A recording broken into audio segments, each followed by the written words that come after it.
Alrighty. Hey, everybody. Good evening. Good evening.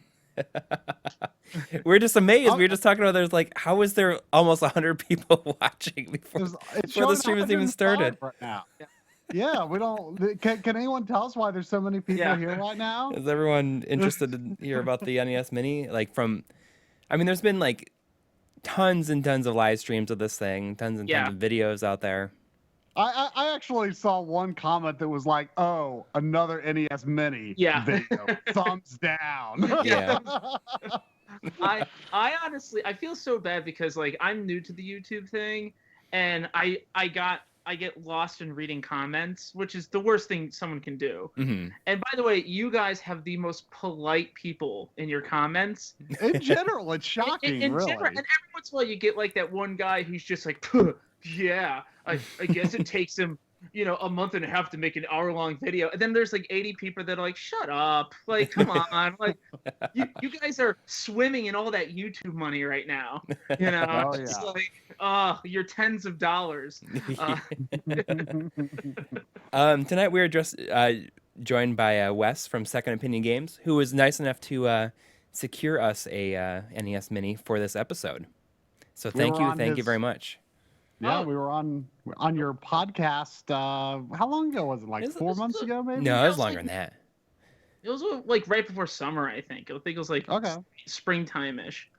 But yeah, it was. I always feel like I talk to you guys because I kind of am in proxy between you and Bob from Retro RGB. Because I talk to him like daily almost, and but yeah, it's pretty funny that basically I got 2 NES Classics or minis. I will refer to them. I've literally had people send me emails. It's called the NES Mini or Classic Edition. Yeah, it's the Mini. Okay, we call it. It's tiny. It's bite size. It's a Mini. I had a little bit of fun with it in the thumbnail for this stream. You've been doing that lately. I call it the NES Petite. Les Petites NES. Oh man, so like it was one of those serendipitous things where one of my friends, he's like one of those people that always knows sales, like when the sales are gonna happen. His name's Ken L. He's on my show now and again. He's awesome. And he just like middle of August, he's like, hey, Target has reserves up for the Classic Edition. And I was like, oh, okay, let me reserve 2. And then it's like 10 minutes later, it was over. I'm like, oh, that was good. Everyone will be able to get these. And then, of course, like the day it happens, it's just complete chaos. Like it crashes. Amazon, which owns the backbone servers for the internet in America, crashed because everyone wants to get an NES Mini. And I'm sitting on 2 of them. And I just go to Bob. First they go, Bob, do you need one for like your stuff? And he's like, I'm in line at Nintendo World right now, like all day long to get one. And he's like, but I know Corey is looking for one really bad because he couldn't get it on the Amazon. I was like, there you go. Here you go. Like, get it to someone who's going to do something good with it. And you guys, that video, let me tell you, if I could give one word for that video, it's compendium. It's like, this is I need to know everything in one fell swoop. It's in that one video. So, great job. I really enjoyed it. The reaction to it made us feel better about the fact that we weren't able to look at it ahead of release like so many other YouTube channels were. People were saying, oh, thank you. We were, I really want to hear what you had to say about this. And, this is, you looked into things that no one else was looking into. Yeah. And I think especially once Corey noticed the sound delay thing, I hadn't heard anyone talking about that. And I was like, great. We're actually going to be talking about something like really crucial here that I haven't seen anyone else talking about. So it made me feel like, okay, we're still offering something new, even though we're like 2 weeks late. Right. Well, really, we were only like a little bit over a week late. We were only like a week late, but so compared many people to, like, managed to get them pre-release. Yeah. And it's funny because a lot of the first come videos are just people like bubble bubble's hard, and it's just like and a lot of it too is like, oh wow, playing the NES is just like you remember, and I'm like, playing the NES, I remember playing the NES last week, not 25 years ago. Yeah. I mean, I remember playing it 25 years ago too, but I also remember playing it last week. So it's like, it's like a different perspective. I mean, and I get that perspective, right? I mean, most people are not crazy enough like me to have their NES constantly hooked up and ready to go all the time. But, and I get that that's what this device is for, but people still, I think, wanted to know how it compares to all the other ways you can play NES games. It's not been the first opportunity to do it in 25 years. Exactly. You know, and I think that, you know, that's why people wanted us to look at it so bad, because they knew that we'd be able to compare it to like these other options. And you know, like I say in the video, like it's a budget machine. Like it's supposed to, like it's a steal for what it offers. Yeah. And who it's targeted to. Yeah, and you know, the people, the target audience obviously love it, you know, so, you know, we're not going to tell them like, oh, you shouldn't enjoy this because it's like not as good as something that's like $150 more or whatever for the AVS, you know, it's 180. I mean, I work in a field where, you know, I have people from all different age ranges, and it's hard for me to come to some kid who's trying to get into, like, just wants to experience old games. And a lot of them, I hear so many people, they're just like, oh, the Raspberry Pi, you know, just load it up with emulators. But I have kids and, people who are like 18 years old all the way up to like 40 years old that I work with every single day. And like, they don't know how to delete Facebook off their phone, you know? and so like the idea of setting up a Raspberry Pi, although for us and probably people listening to this is pretty easy. Like I look at this and that's their audience right there. I mean, it's like plug it in and then, you know, turn it on. And play. Yeah. Other than the excruciating, like long, short cord that we'll get to later, but but yeah, it's definitely. Oh, I think Bladebird on your stream, he wanted to know what compendium means. It's a all tome knowledge of everything of a subject. So that video is everything you need to know about the NES Mini. Well, I mean, we thought we didn't necessarily need to go that in depth on this particular video, but we've found that we like almost can't help ourselves from doing that, and that's exactly why. That's why the Game Boy video is the current runtime on it appears to be approximately 104 minutes. So. Yeah. Oh, yeah, 104 minutes. That's where it currently stands. It was actually not 104 minutes. I added a few. I add like no. That's Disney movie. That's like over an hour and a half long.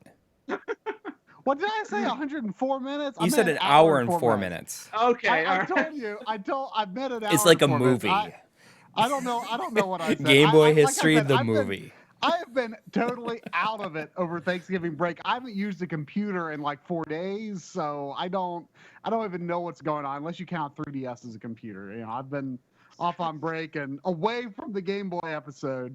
I had hoped to have it done before Thanksgiving, but alas, it could not happen. Yeah, but you think it's going to be done next weekend?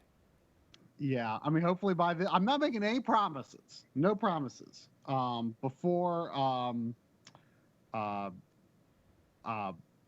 Before Thanksgiving, I was kind of like, you know, just seeing how far can I get? And I was kind of working through my head. And I think if I set reasonable goals, I can get through it, you know, by the end of next week. And now, remember, this is an hour and 4 minutes. And, you know, that time will obviously fluctuate slightly, but as I finish editing it. But, you know, the render will take a while. You know, doing some of the last steps of the video will take a little longer than usual just because it's so freaking long. Yeah.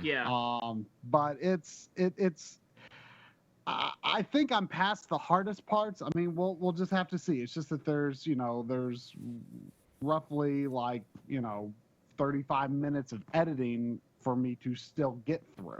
Yeah. Well, we're going to talk. I'm going to go ahead and start. Yeah, editing is like raking leaves. It's one of those jobs you look at and you're like, yeah, it's going to take about an hour. Yeah. And then 6 hours later, and you're like, yeah. The rule with video is that, you know, everything takes longer than you think it will or should. And two, you know, you sometimes you just get like hung up on a certain spot where you're just like trying to polish it and you know. So what do you want me to start with? I'm sure the color on the screen is correct, but that Pac-Man looks like almost greenish to me. But I think it's just like the colors around him. Remind me a little later in the show, I actually have a mystery of 3DS mystery. I have 2 normal-sized new 3DSs, the smaller ones, and I think they have drastically different screens. Oh, that is a thing. It's something that I'm not... And I'm playing in 4x3 mode at first. You can really see the non-uniform scaling in this. Yeah. Okay. Oh, is that a thing? Because I have That's a thing. These 2 are the new small 3DSs. And you got one of the new ones today, or the $99 ones too, didn't you? Yes, the $99 one is also another. My buddy Ken L was like, "Oh, they're up on Amazon right now for pre-order," and I got it, and it was gone like 4 seconds later. So that man is like magic. Yeah, people call it the screen lottery for the 3DS, and I don't know a lot about it. I've got regular 3DS. I've got a 3DS XL, and I've got a new 3DS XL. And apparently, as far as I understand, you can't judge it based on when it was made, what color it is, what model it is. You know, it's a lottery, people say. And in the chat, they say it is either IPS or TN, I think. Right. And I have done some research. The other big one is VA. Yeah. But I don't think that's one of the ones that is in 3DS. I've done a little bit of research on LCD panel types. It's nothing that is totally sunk into my brain yet. That might actually be a fun episode to do sometime. We'll do. Yeah. I will send you my collection of 3DSs. I have a bunch of them. But seriously, it's something I clearly. You know how you do like the data transfer? Like now, when I had them literally sitting next to each other, it was a drastic difference. Like, how would you describe the difference? Vivid. Like the colors are more vivid on this one than on the smaller this one's one. On the new one? No, this is both small new ones. So this one is the Pokemon one. I changed the things immediately because I'm crazy. So this one's the smaller one that came with Pokemon Red and Blue. Okay. And this one here was the black $99 edition that came out earlier like a week ago, or a few days ago. And this one here is clearly washed out. Like the colors are really. Yeah, it reminds me almost of like the first edition SP screens. Not as bad, but like, you know, I put in Shovel Knight on each of them because there was a game that has pretty, you know, stark colors in it. And I put them next to each other, and it was just like, that one looks better. You know, it was just, that one's more vivid. The blacks are not washed out. The contrast, that's the word I'm looking for. The contrast. Is the Pokemon one even able to get it anymore? No, that was another one of those, like, it was, like, available on a Friday, and then, you know, that was it. But again, it's my understanding that... It's a lot. It's a lottery even within the same style. Yeah. I wouldn't think it would be like a complete difference between a TN or ISP screen. Like I don't think Nintendo, because those screens have actually pretty drastically different kilning processes. I think like it's just probably one distributor versus another. You know, I have no idea. It's something that would be interesting to look into a bit more if we could get some more definitive information on. You know, something. You know, like I said, I've as I've like researched like 4K TVs, I've read up a little bit on the different panel types because, you know, part of me had wanted to hold out for OLED to go down in price, but I feel like that's going to be unrealistic for a long time. Yeah, OLED is. You go to the store and you just like, Yeah. And then you look at the price and you go, oh. Yeah, it's ridiculous. So I've been looking into like the different LCD panel types, and it's nothing that's totally sunk in. And honestly, that's like sometimes when we make a video, we make the video not necessarily because we're ready, but because we ourselves want to learn more about it. And the video making process can be a learning process for ourselves. So it's actually very useful in that way. So that I would love to learn more about that topic. That would be an interesting thing to look into. Not to take away from our conversation, but Corey you are just like killing Ninja Gaiden. I mean, I do okay for these first couple levels. You are what I'm taking it the screen you're on doesn't have a lot of input lag. Like maybe I'm just like used to it. Like I could definitely feel it, but I feel like it's tolerable. Yeah. I mean, it's there. Like I saw some post on a forum saying like, oh, the screen that they were probably playing on probably has a lot of, like, that I did the test for the video on, has a lot of lag. And I did it on and I just like walked right over there, right off the edge. And I did it like on probably the best TV that I could, is like a 720p native screen. It was the LED, so it was like fairly new. It was like maybe it's a Samsung. I feel like it's like a 2013 maybe. So it's not even. I'm actually doing one of those. I'm going to a guy's house to see about a CRT high def 720p TV. Oh, nice! Just like those great. So you said something, TVs. And now I'm like dying. Multiple times. I'm so sorry. I am so sorry. I'm totally being that guy right now. I'm sorry. You're doing so good. So you're like a HD CRT, just to. Yeah, HD. Yeah, I forgot what year it is, but it's like one of the nicer like. Look at that. I looked at the serial number and like looked it up and I was like, oh, this looks good. So I might go. I have to get the truck. Gotta go get the truck. I got rid of my HD CRT. It was just taking up too much space and wasn't useful enough for me anymore. It's just one of those things where it's like, I might be moving in like a year to a bigger house, and I know it sounds bad, but I'm like gearing up to make like my new gaming room. Mm-hmm. And nothing wrong with that. I got this right here. This is my rolly cart of. This is Bob's old cart.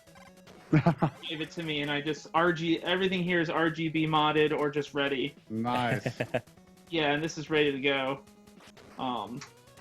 But yeah, this is the typical like Bob gave it to me. More like I need room in my house and I can't walk anywhere.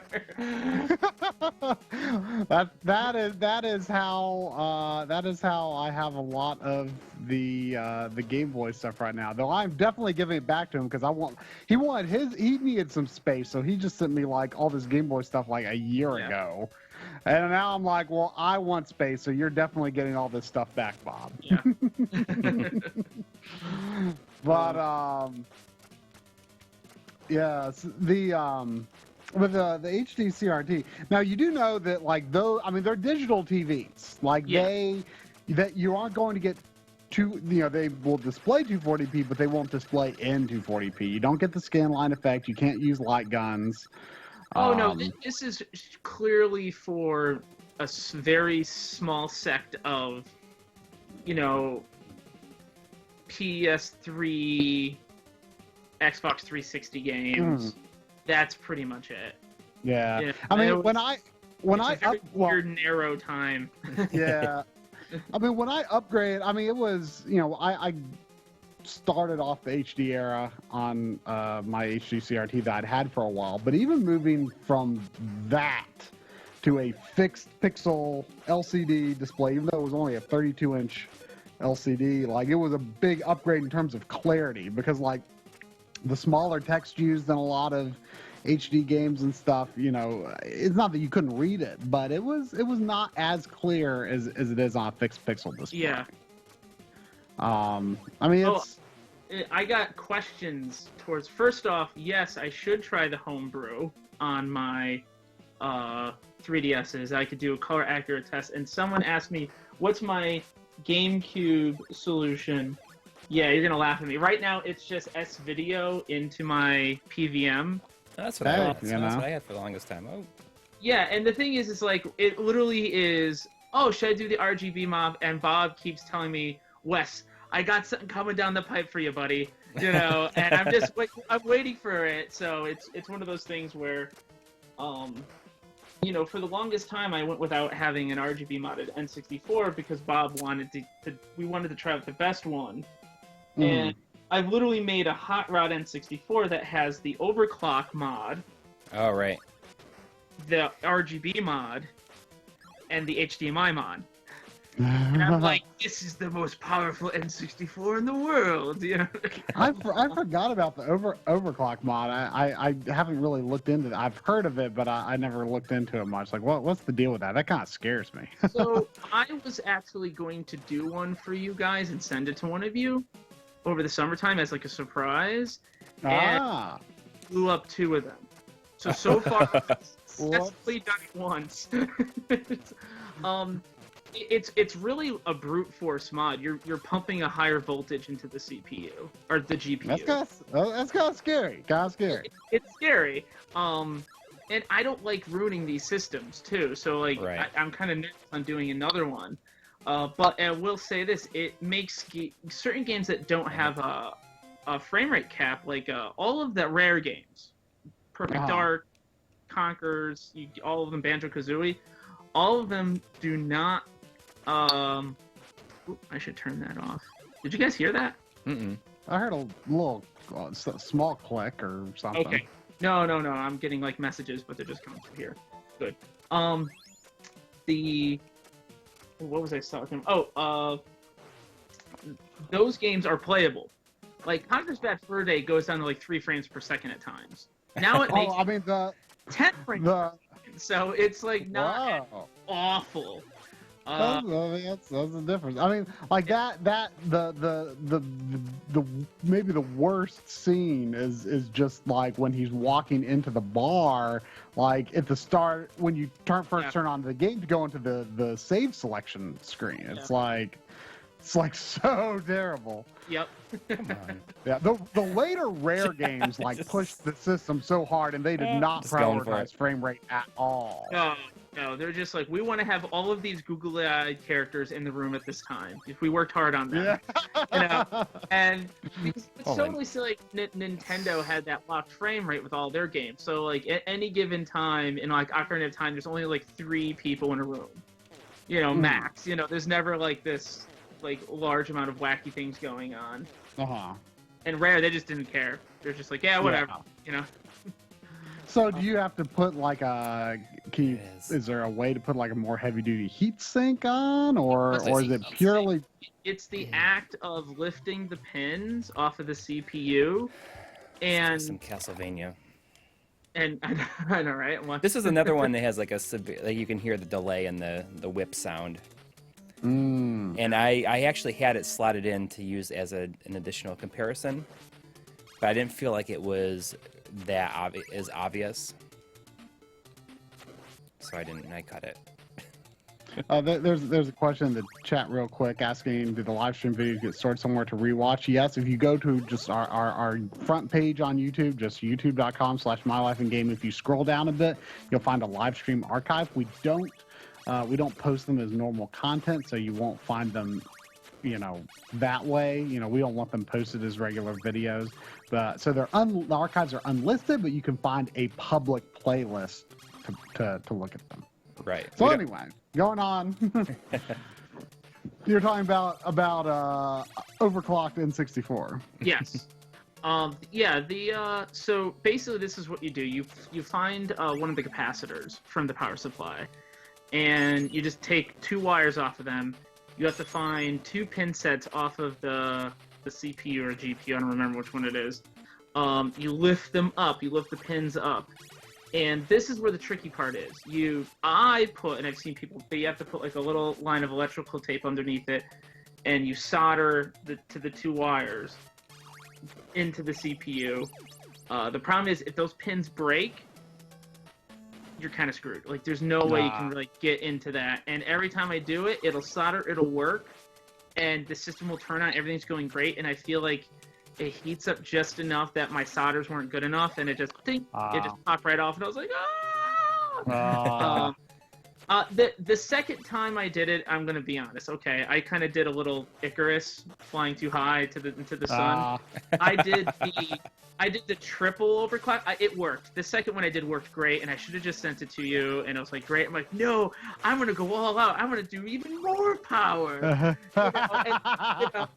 There's all these like warnings on like the how-to sites where it's just like, okay, there's only like 2 known instances of people that get this to work, and I'm like, I'm pretty cool. I'm a cool dude. I know how to do this. I was like, no, I'm not.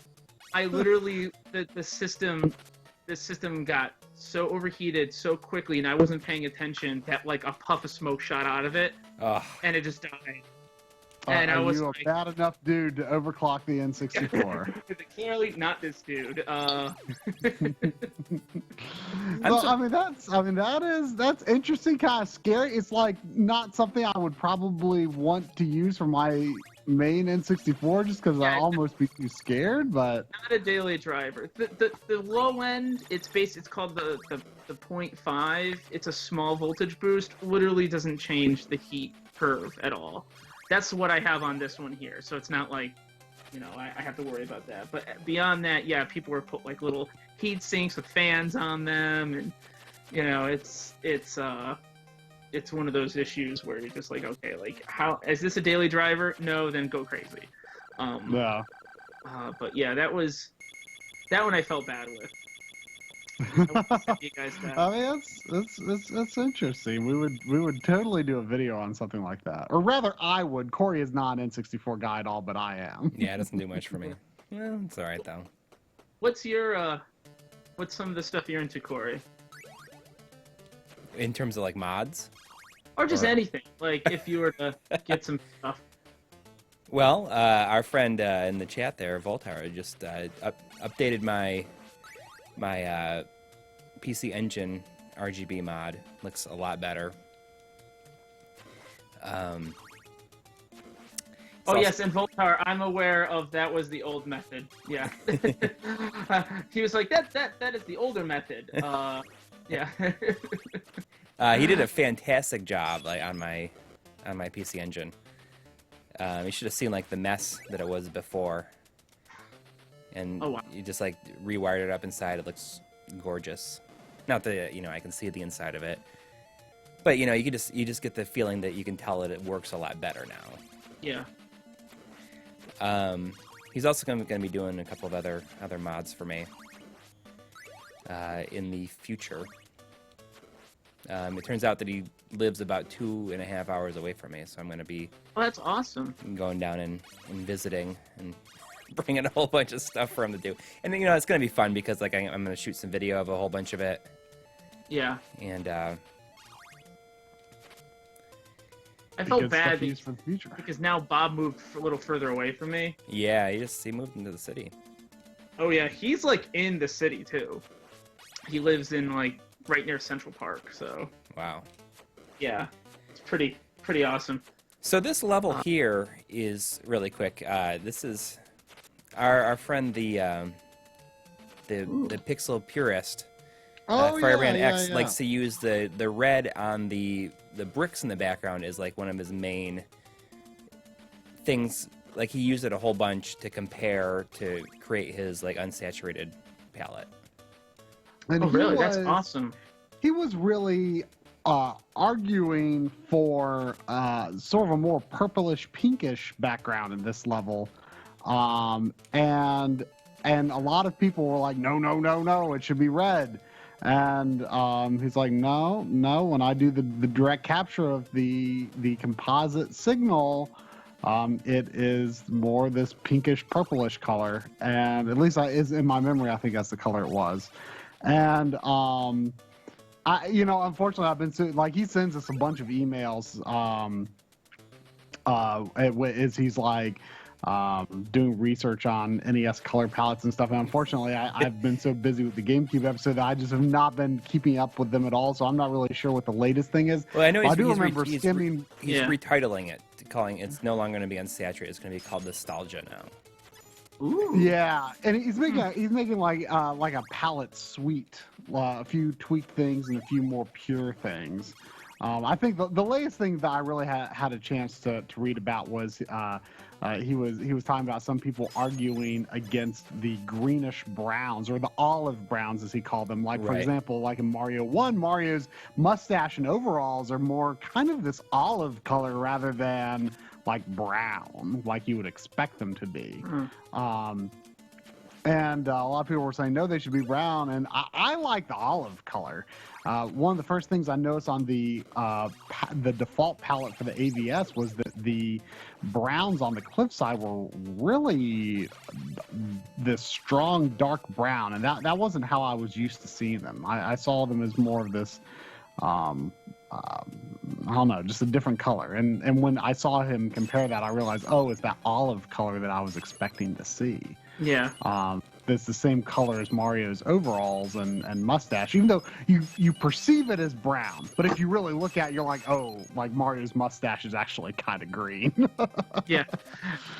What was I going to say? Something about oh yeah. So apparently some people had been making an argument for the correct color of the background, this level that Corey just beat. Not being this red color. And I saw in an email and I was just really too busy to really absorb it all. And once I finish the Game Boy episode, hopefully I'm going to catch up on what all this color palette stuff he's done recently is. But he said that he found through following what some people's arguments, he found a way that the red background in that level was valid. So he has all these like crazy like ways to figure it all out. Yeah, he's brilliant about this stuff. He's the same guy that makes the FrameMeister profiles, and they're just he's always also tweaking the FrameMeister profiles and being and all the different settings you can have to ensure that you're getting like as close to the intended colors through the FrameMeister, not just perfect pixel scaling, but get the color calibration right for each individual system. I mean, it's just insane work that he puts into it, and it's just we really want to do a dedicated video on his work because we mention him in almost every episode at this point, and it sort of feels like we just need to have a video. It's like, hey, here's what this whole pixel purist thing that we're always talking about. What that is. It shouldn't even be that hard. By the way, Corey, you used this level comparing to the NES composite output in the video. Right. And I remember that. I thought the colors, I was like, wow, the NES Classic colors really are spot on to the front loader. That was your front loader, right? The front loader composite? It was, yes. Yeah, I noticed when I first got my AV Famicom, before I got it modded, I noticed that the composite output of that and my North American front loader were not quite the same. I never really... I remember I did like a comparison capture of the Mega Man 3 title screen, and I don't know if that still exists anywhere, but I was like, oh, hey, the colors are a little different. But, at the time... I wasn't like deep enough into this stuff to like, I was just like, that's interesting. But now I would have been like doing deep research. I assumed that the composite out on my modded one would be the same colors, but I can't be sure. I've got a friend with a unmodded AV Famicom though, so if I did want to like compare like the natural composite output from that, I could even do it from a Famicom as well.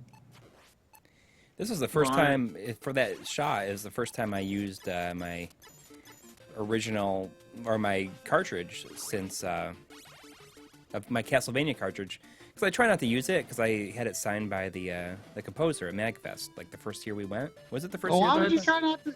Yeah, it was That's the first year. awesome. I got signed too. I don't know why you wouldn't try. You'd try to not use it though. Well, I mean, I keep it in like a little protector, whatever. Just in case, you know, not that it really matters, but it's... You have to do shadow boxing. Shadow boxing is where it's at. I have the crown jewel of my collection is up there in a shadow box.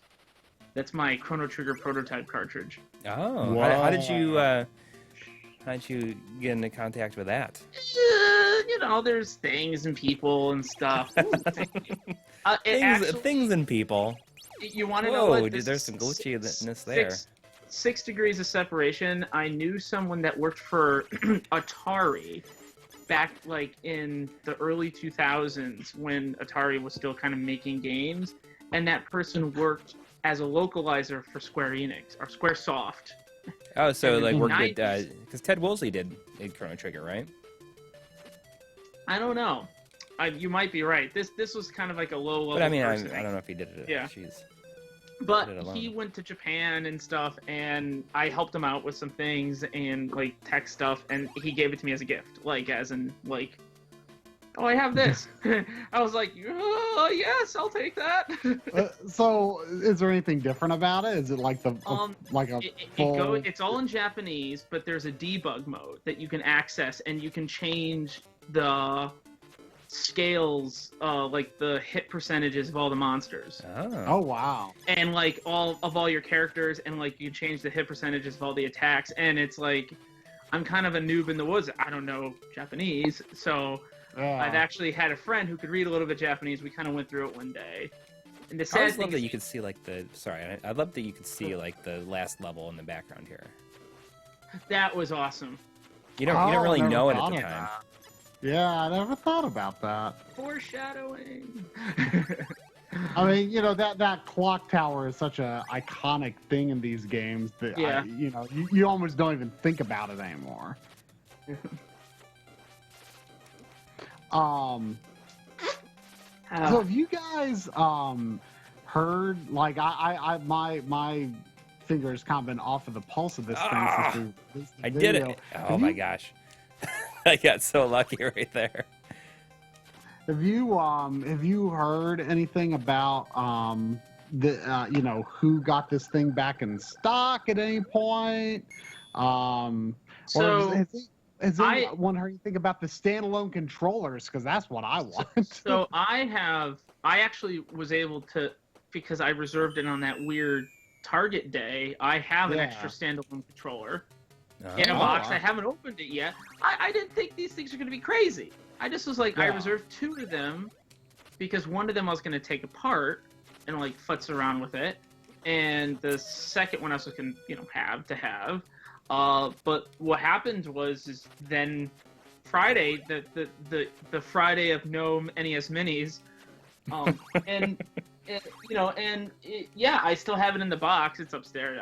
I'll grab it if you want later. But yeah, it was just like this. I don't know. Now everything's selling for crazy amounts on eBay. Which it's it's bad when eBay gives you a guaranteed amount. So if you put an NES Mini up on eBay, I think they'll give you like $250 guaranteed if it doesn't sell. Jeez. Yeah, and then so I was like, that is insane, which is really depressing. People in the chat are saying the stream is lagging. Not showing like every 5 minutes. I mean, probably nothing that can be done about that. It's probably YouTube or I'm not showing any drop frames or anything here. Oh man, jiggle the handle. Turn it off and turn it back on again. Yeah, I mean, it looks like it's going okay for me. And I'm actually watching my resolution went down a little bit.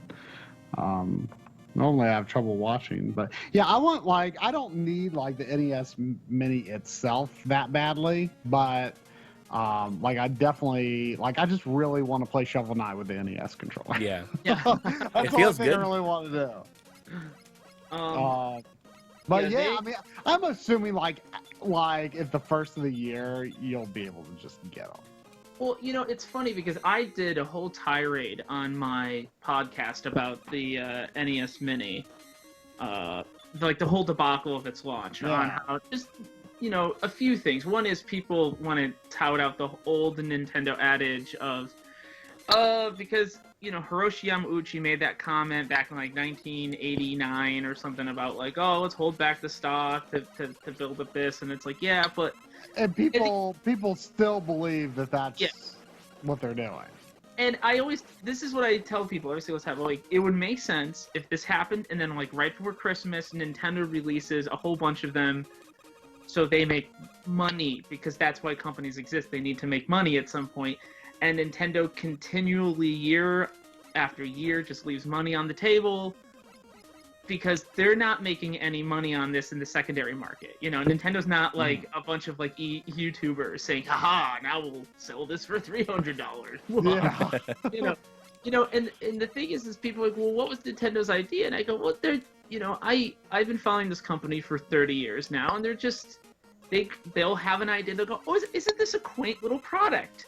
Some of our really good diehard fans will enjoy this. And then like, oh wow, they all sold out so quickly. Isn't that great? Let's make some more. And it's aloof. That's like the best word I can come up with it. They just seem to be aloof to the situation of what people want. Because the other thing too, I mean, it's so cheap for them to make. It's basically a Raspberry Pi 2. They're using redone parts that they already have. I mean, this is their CRT mode. Yeah, this is their their connector port for the Wii. They basically recycled the cables. It's that old packet transmission cable that they have from the Nunchuck.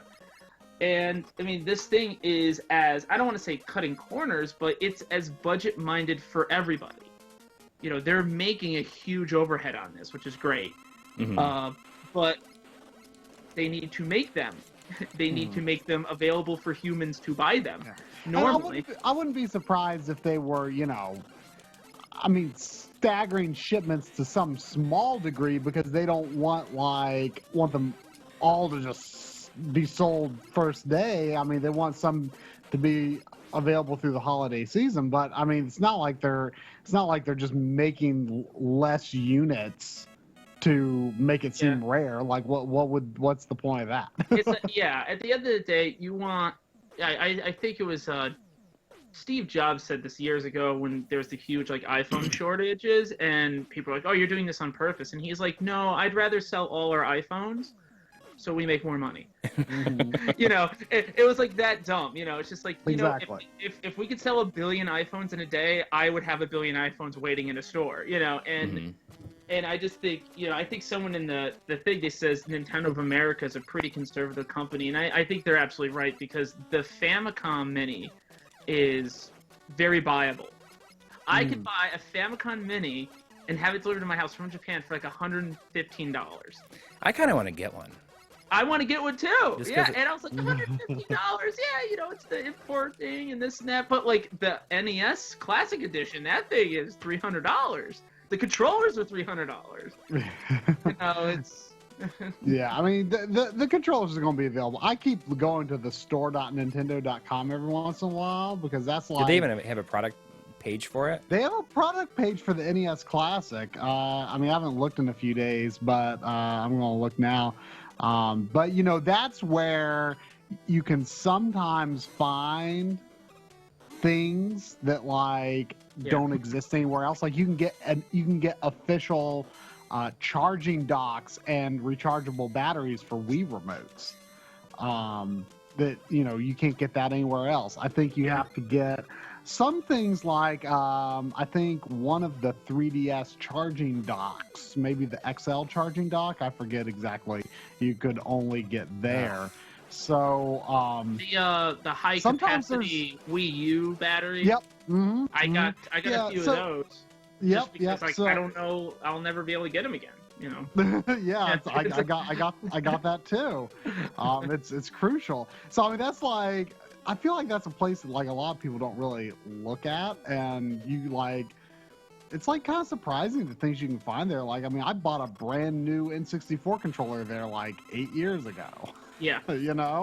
So it's you sometimes just go there and it's like, huh, that's interesting. It's like when you find an old sad because It's sad because now they have like a retro products category and it's got like Nintendo DS stuff there, and I'm like, that's not old, is it? Oh, I teach high school kids, so I teach mostly juniors and seniors, and I've literally had students come up to me. They're like, "Oh, Mr. D, we got you a, or like I got myself an original Nintendo that uses the cartridge." I'm like, "Oh, that's awesome! Like, I love the games." I'm like, "What's your favorite game?" I love Mario 64.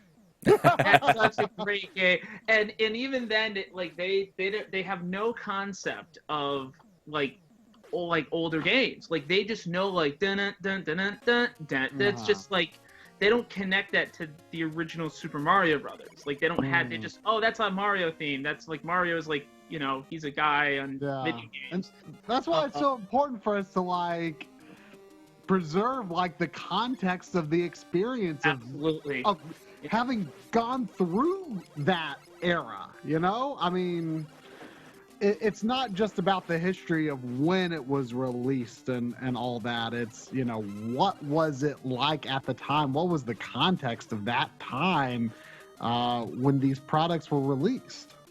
Oh, I'm so sorry, Corey. This level was like for me when I got my PVM. Oh yeah. This is some of my favorite ones too, because it can on a HD TV. Like if it looks miserable. Yes, I mean not with a FrameMeister, but just plugged directly in. It looks really bad. Yeah, this is because I just recently got a FrameMeister not too long ago, so now I'm like learning the wonders of that thing. But now it's funny because I got the AVS. And I'm like, this is nice. I like this. Yeah. I laugh about Mega Man 2 because it is like on normal mode is so easy. Yeah. And I used to think it was it was hard, but looking at it now, it's just so easy. I think Mega Man 2 is kind of an annoying game, but I've talked enough about that in the past. Overrated. Not one of the better Mega Mans. That's all I'll say. I'll just leave it at that. Not one of the better ones. I always think of this level because of the Game Player's game tape. Where this is the level where it repeats it. It's like, shoot the crabs for extra life. Yeah. And be whoever has the least energy so that they get more energy. And then it says it again. It's like an error in it. It's be whoever has the least energy. Yeah. So he's like phrasing it like you are becoming the robot master when you are using their weapon. I loved your videos, the ones that you guys did. Oh, the how to beat stuff? Yes. I went back and after we had our show, you told me about it. I went and watched all of them. There's something about like having when my dad tries to talk about video games, and that's like the guy's voice. He has that. He's literally just reading a script. He has absolutely no idea what's going on. So there's zero context. Yeah. And that's like when my dad tries to explain things to someone about video games. He's like, "Oh, my son, he likes those games." Yeah. Yeah. I mean that we very carefully tried to get someone that would convey that in his voice. Yeah. There's this constant bewilderment. Yeah. Looks like I'm on Voltar's naughty list for your Mega Man saying 2. Mega Man 2 is not one of the better ones. I'll be honest, I only a few years ago beat Mega Man 2 because I grew up with Mega Man 1. Yeah, well, Mega Man 1's my favorite. I loved Mega Man 1, but I never got Mega Man 2. I had the grandma that didn't understand it. They were, that was like the gift from grandma. I'm like, I want Mega Man. I got Mega Man. I'm like, I want Mega Man 2. She's like, you already have a Mega Man. So I never got. All I'm gonna say is that the Crash Bomb boss in the Wily stages takes off like a whole 4 points off the score. That's all I'm saying. Well, I mean, I understand that. Because that is like the hardest part of the game. That is the stupidest part of the game because you can literally get stuck on that boss because you run out of weapon energy, and it is intentionally designed to make it so that you are extraordinarily likely to run out of weapon energy on that boss. And in fact, it is designed as such because if you die and get back into the boss room, the same doors that you blew up remain blown up. So they designed it around the almost inevitability that you were going to fail. So tell us how you really feel. That boss practically ruins this game. Oh man. I like almost all of the NES ones better than this one. Like, don't get me wrong, I still think this is a great game.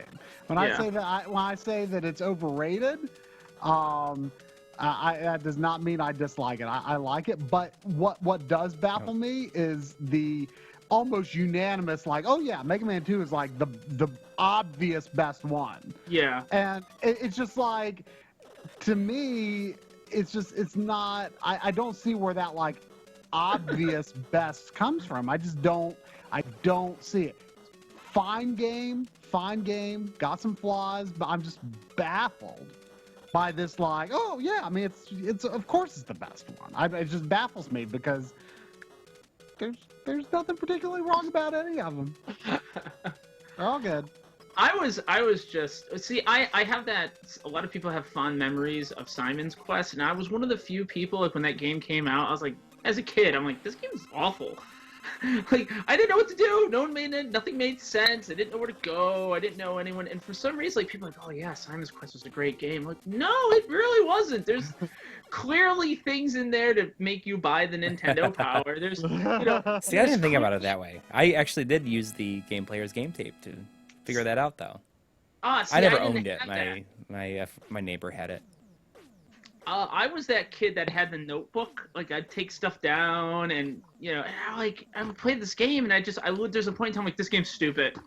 I just never went back to it. And then, like, years later, when like internet happened, and I'm like going online, and people are like, oh yeah, this guy's lying to you. Don't listen to him. I'm like, what? Why would they lie to me?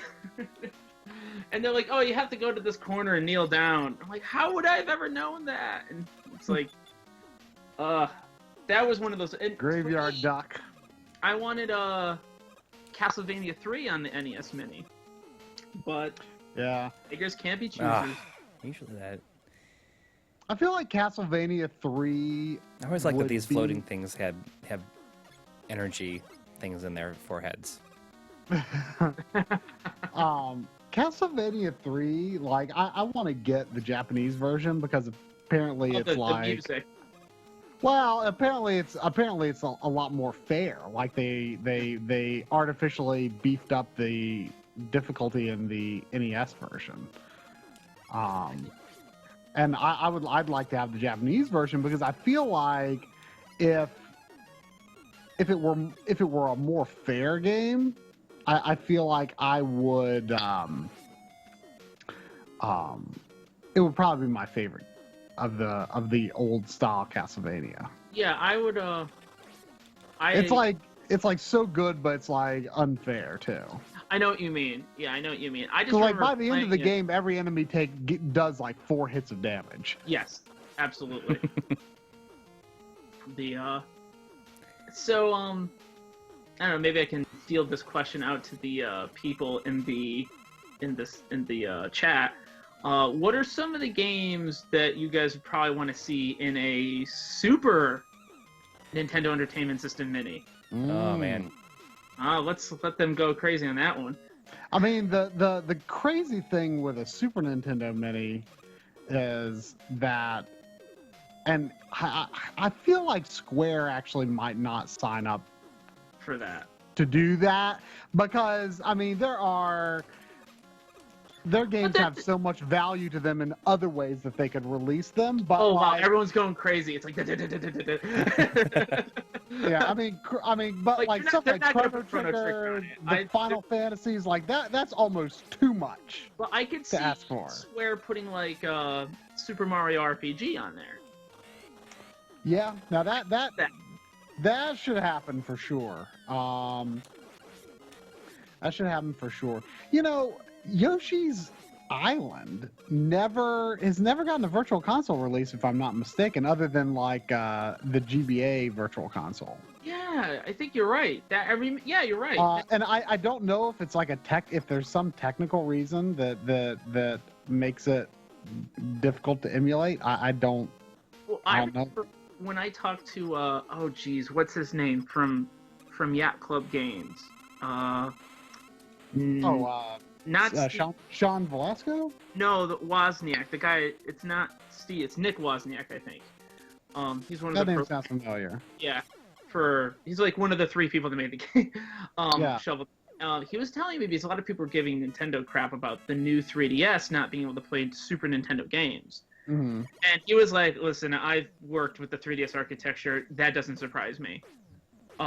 He's like, there's just weird things when you get to these low-powered, low-energy systems that he's like, I'm sure the games could probably run in a way, but Nintendo's not happy with it. Mm-hmm. And maybe that's with the same thing with like Yoshi's Island, with that Super FX. Did that use the FX2 chip? Yes, Yoshi's Island did, I think. Yeah. Okay. Yeah. Was it the only FX2 chip game? Maybe that's it. I don't know. Someone says, "Hey, Wes." Yeah. This is fun. I like being on. This is fun. my podcast, I just get angry emails like 3 days later. After the fact, yeah. After the fact, it's just like, it's you could have talked more about this. I'm like, all right. I always like the Heat Man was like a Zippo lighter. Isn't he? I mean, I've always assumed that. I never thought of that. I've always thought of him like as a space heater. No. But I see the Zippo now. I never thought of that. I just always would, did the kid thing and try to imagine Dr. Wily coming up with these. And then just getting bored and looking around his room. Yeah. All right, I need a robot. Here you go, Heat Robot. See, as you can tell, like the lag isn't like getting me too bad here. Like it's. Yeah, I mean, as much grief as people give lag, like I can, once I start playing a game, I get used to it. I just adapt, Yeah, apparently, get up here. There we go. There's what was the Oh, I want to just give a shout out to Corey on the first day he had the NES Mini. I played it a little bit, and he's like, there's something wrong with Mega Man 2 when you go into the opening stage. And, like, I noticed it, but I didn't know what it was. I just knew it looked different, and it kind of felt like a Columbo episode. I was part of a Columbo episode. It's just like it was with the flashing. Yeah, when yeah. You enter into it, and you finally pinned it down. It's the flashing, but it was like that thing where you see it, and you know it doesn't look right, but you don't know why. And I was like my hat's off to Corey for picking that up. I was like, that's pretty cool. So, Rarefoil in the chat said that apparently there are rights, supposedly, at least that this seems to be what maybe some people believe, that there are rights issues revolving around Super FX chip. Really? I mean, I don't see how that could affect the rights to the game ROM and the rights to emulate the chip's functions. Unless there's like some company in like southern Kentucky who's like really upset right now over the use. Oh man. But I mean that sounds crazy. But yeah, I mean Yoshi's Island, I mean would be a must. But I guess it's also possible it could be problematic just because it's never happened before. But I mean, I feel like stuff like, like the givens are going to be some of the launch window games like F-Zero, Mario World, Pilot Wings. I would guess. I could see those, of course, Link to the Past. Yeah. I could see.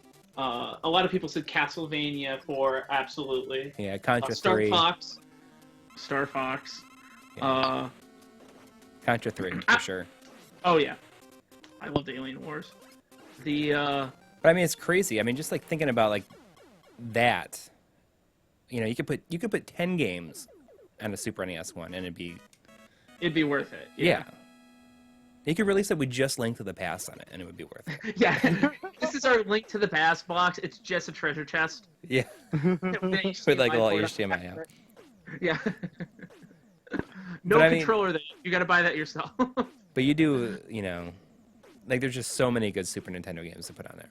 But yeah, Dry's right. Like I don't think that you could get Square to go for it. Like maybe they would put Final Fantasy 2/4 on there. Maybe, yeah. I mean, because it's been ported so many other places. Like, what's like another place like for it to throw be? A token game in there, but some things like Square likes to put mobile ports up that are more expensive than your average mobile port. Right. And they like to make some money off of their old things. I definitely think though that you'd get some Capcom stuff like Super Ghouls and Ghosts. Yeah. Castlevania 4. I would say that's Konami, but maybe Street Fighter 2. Yeah, I could see that. That'd probably happen. Yeah. Yeah, I could see that. I can also see Mega Man X, probably. Yeah, definitely the first Mega Man X.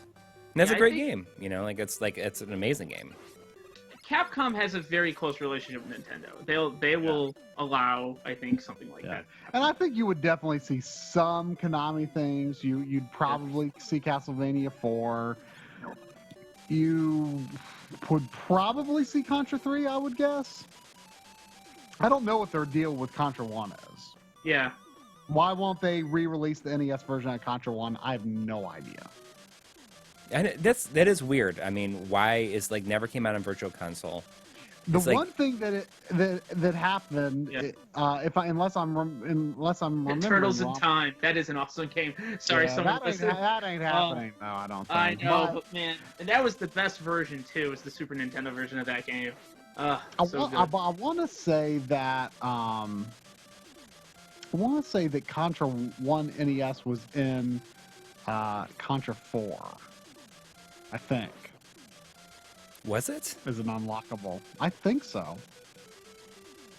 Will you check on that? Because I would be surprised. I feel like Super C was as an unlockable. I'm pretty sure. I know it. I know it has Super C. I'm pretty sure. I don't know if I have a device here other than my 3DS, and my 3DS is in sleep mode in the middle of the final battle in Phoenix Wright 6, so I don't want to. Well, just Google it really quick. Yeah, I'll Google it. Man, Contra 4 is just such an awesome game. Oh, I mean, it's the best Contra game. I just have such fond memories of everything with the Super Nintendo. I was surprised that what made it onto the Wii U Virtual Console was Wild Arms. Wild Arms was one of my cartridges I've always... Wait, no, not Wild Arms. You mean Wild Guns. Or Wild Guns. Yeah, Wild Guns. Not Wild Arms. It'd be crazy if Wild Arms. That's what a hell of a port, yeah. Yeah, Wild Guns. And the Reloaded comes out. It's supposed to come out this month. Yeah. Really? Is that definitely happening this month? That's where it's listed as December. Ooh. Yeah, that was when I had my RGB modded Super Nintendo. That was game number 1 I played was Wild Guns. I love that game. It's looking like the original Contra is in Contra 4, so I think that's the only time it's ever reappeared. That's surprising. I mean, I forgot that was even challenge mode unlockables.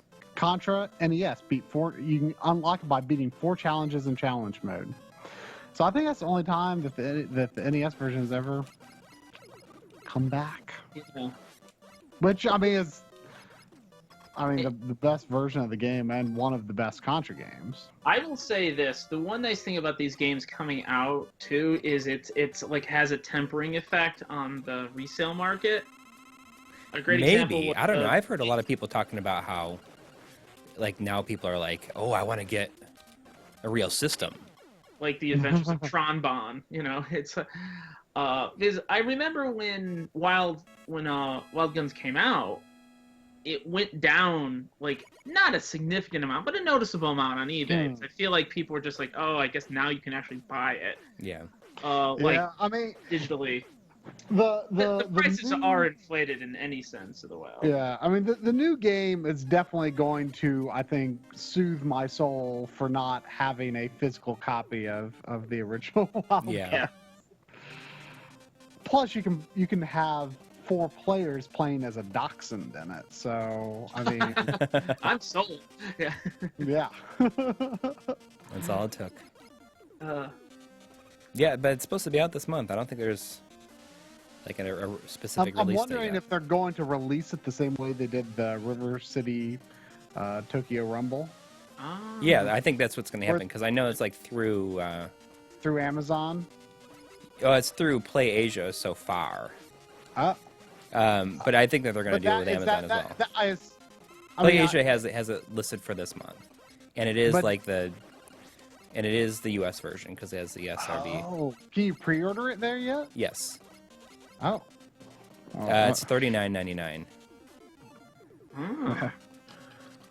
Does Play Asia charge when you place a pre-order? I forget. I don't think so.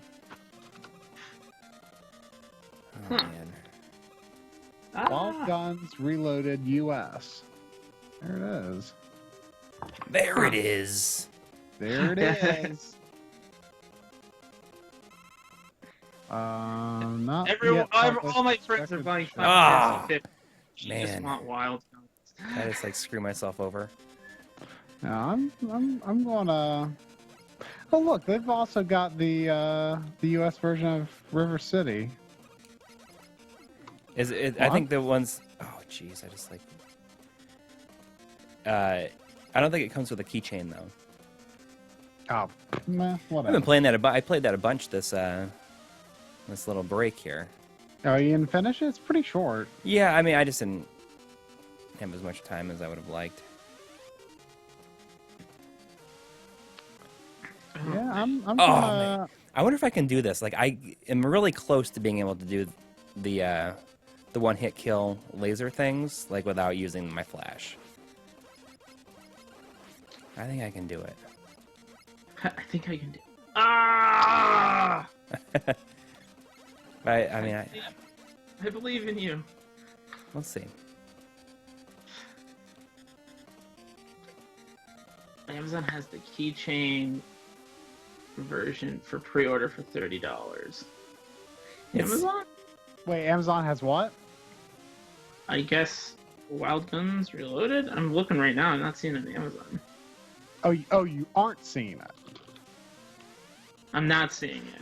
At least, let me try the... I'm on my phone. I'll try the Amazon on my laptop. God, if I can prime that, I'm all over it.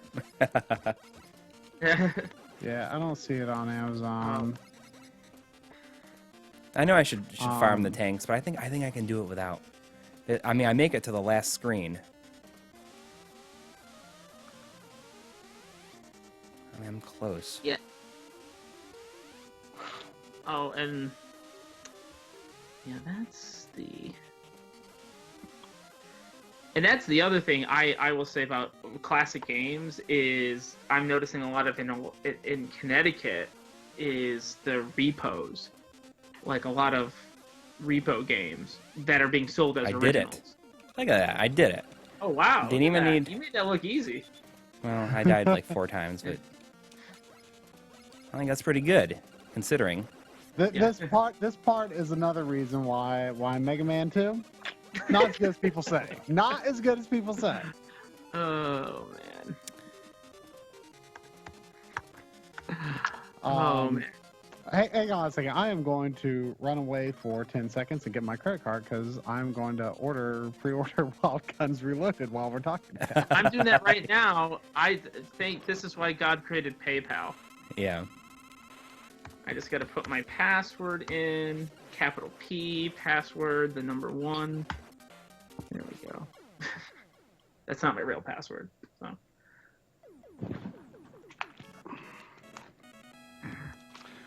Yeah, I don't want to miss the boat on that. Yeah, I guess. Well, now everyone's gonna buy it, and they're gonna be. Yeah, I know, right? They're gonna get exactly 223 orders right now. Yeah, I know. So we're letting everyone know that it's there. So. And it's $39.99, right? Yeah, it's more than I thought it would be, but still, it's like there's no way I'm not buying that. And I'm really enjoying this whole like Sony making it so easy for companies to make physical copies. Yeah, it's just... I saw Limited Run, or one of the guys from Limited Run or something. I think said to someone on Twitter that apparently Nintendo's minimum numbers are fine, but they aren't accepting new Wii U publishers at this time. I wonder why. So, yeah. So hopefully they'll get on the Nintendo, and maybe we'll see stuff like this happen for Nintendo. I literally bought a laptop bag with a secondary pouch that's like the perfect size for a Switch. Oh. I'm literally like I'm all in on the Switch. Like if I could play these right now, like From Software has like hinted at like maybe a Dark Souls for it. And this is what I'm thinking. This is just me. If I could play Dark Souls anywhere, it's over for me. You'll just be finding me in like a broom closet somewhere. You'll be hearing like shield bashing and stuff. Like, leave me alone. Oh, it was never mind. It was $29.99. I thought y'all were saying $39. Oh, it's only $29. So it isn't $39.99. Hold on, when I placed the order, it said 34 something, and that was with like $5 shipping. Oh, let me look here. This is another part. Like, there's certain parts in this game that I had to rent it several times before I could make it past.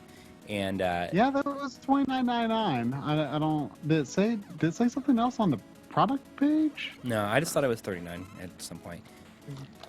But like that Quickman part was a huge deal, like trying to make it past that as a kid. Yeah. But it's funny. But this was another one. It's like figuring out how to use like the item 1 to be able to get to this thing and to get to this ladder over here.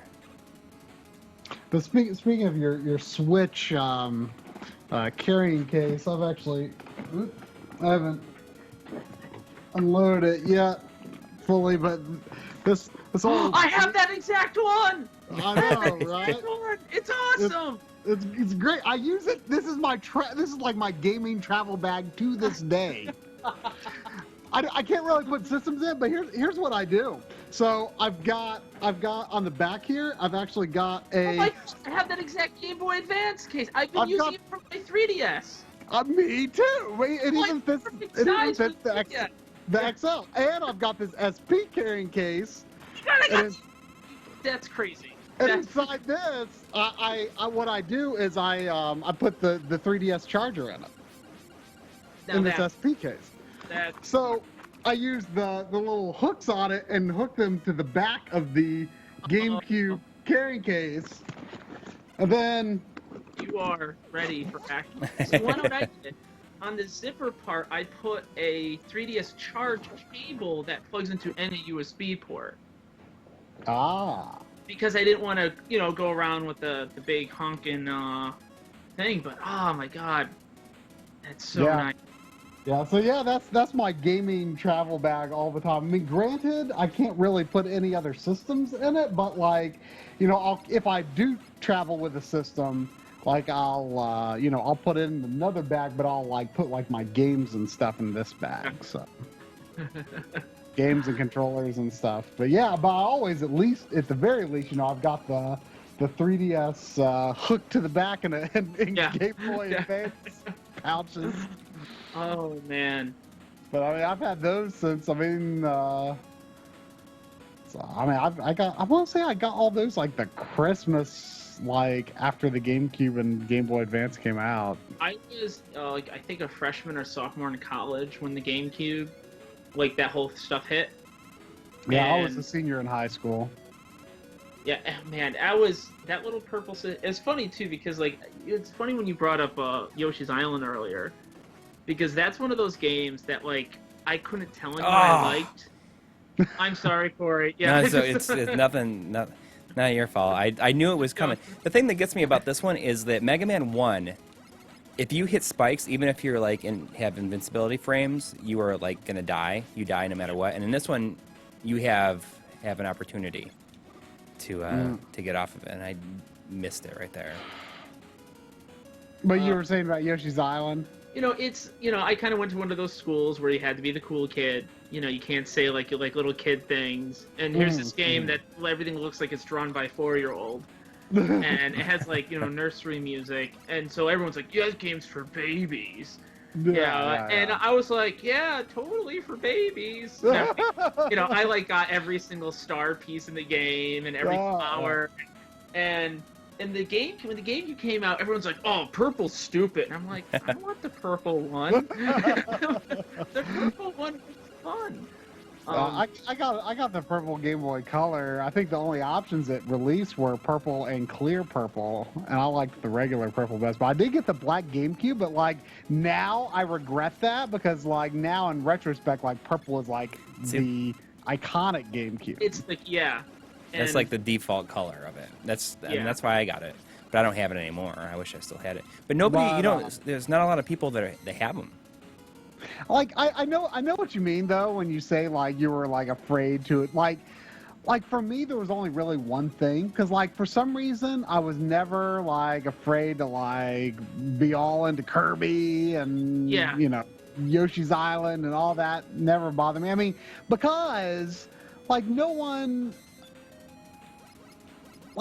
at my school like knew much about, or at least no one I really talked to like knew much about games outside of like a few key things like Metal Gear Solid and GoldenEye and some people were into Final Fantasy VII or Ocarina of Time, but for the most part like no one like really cared, like no one knew what Kirby was, like no one it wasn't like a shameful thing, but like Pokemon was different though, and I never Pokemon was different. I never admitted in high school to anyone in high school except for like my one like local gaming friend at the time who did not go to my same school. But no one in my high school, like I never, because like they did, because the difference with Pokemon was everyone knew what it was, but they had a misconception of what it was. Yes, I can see So that. I didn't admit it because it wasn't worth explaining. Well, this is actually, there's more to it than you think. You're just thinking that this is like some kid's TV show, and that's not what it is. Yeah. My high school was pretty much a super ghetto school, like really, really good. So we had gangs and problems and stuff like that. And one of my best friends, who was also like a big nerd, we would literally have to keep it on the DL. Like it was really, it was like, tonight you're gonna come over to my house and you're gonna run the keyboard on Phantasy Star Online while I'll control the character. And he's like, okay, yeah. He's like, don't tell anyone. We're gonna go out drinking and doing drugs, right? And it was like, because all of my friends were like in high school, like I wasn't super close with them except for this one of them that was like a big nerd like me. Like I didn't have a real curfew because I didn't do anything, because if it was like nighttime and it was midnight, I was in a basement somewhere pretending I was a wizard. So my dad's like, yeah, no problems from that kid, yeah.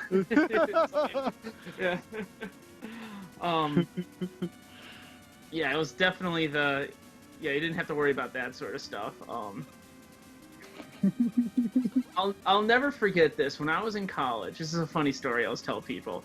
When I was in college, you know how like did you guys ever live in a dorm? Yeah. Yeah.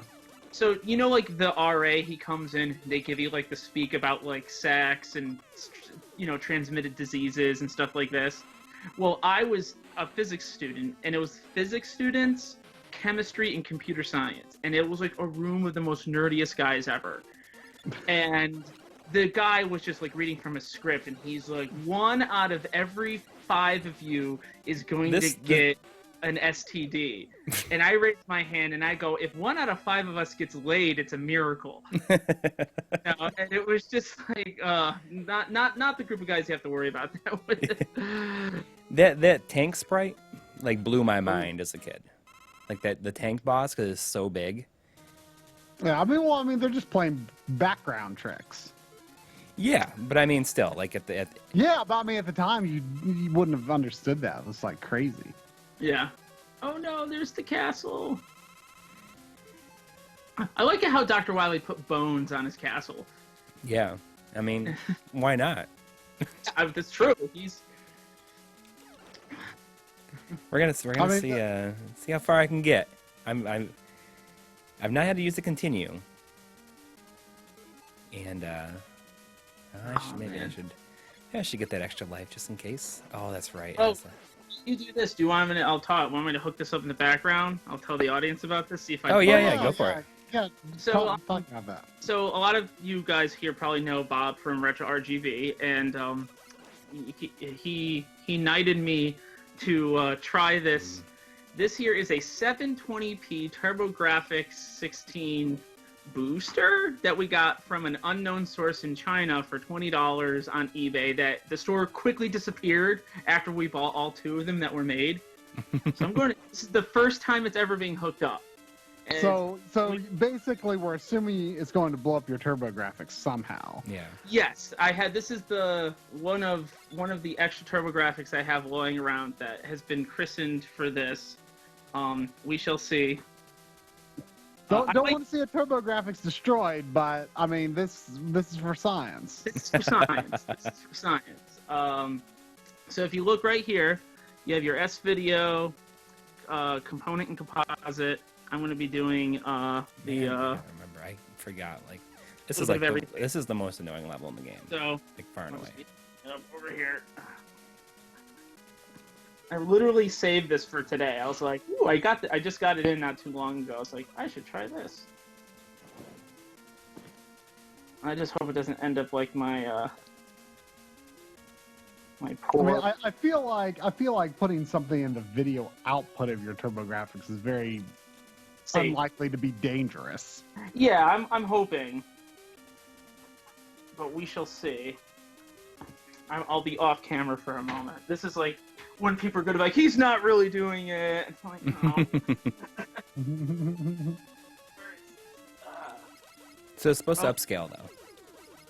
Yeah, so maybe. I mean, the Chinese description was like turbo fun for engine.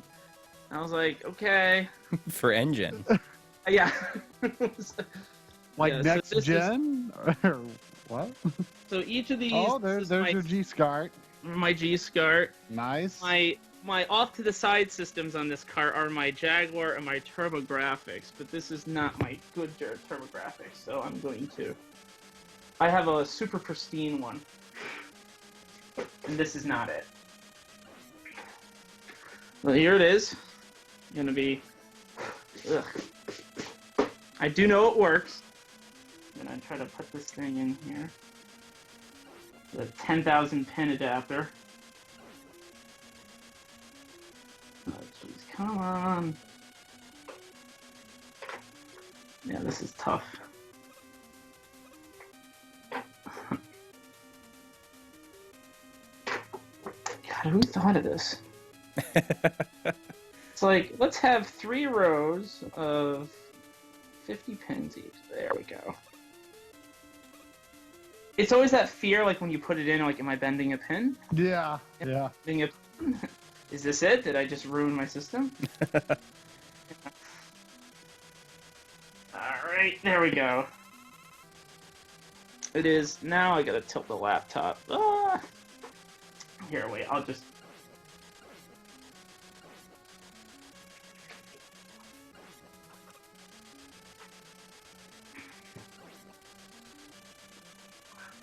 Let me go get a game.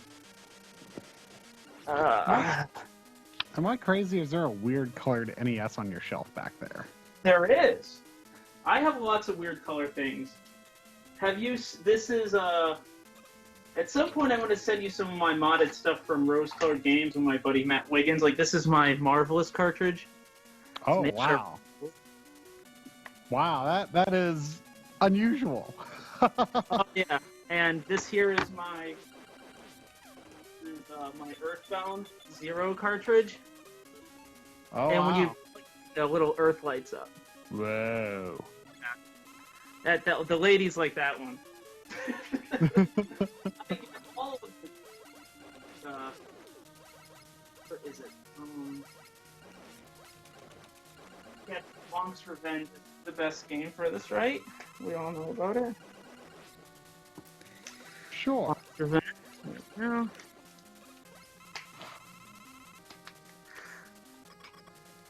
Here we go. If I can do this, just keep on doing what you're doing.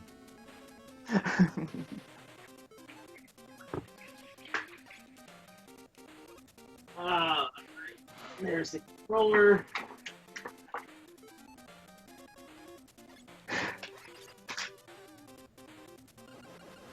That is a very good condition controller. Nice. Dang it.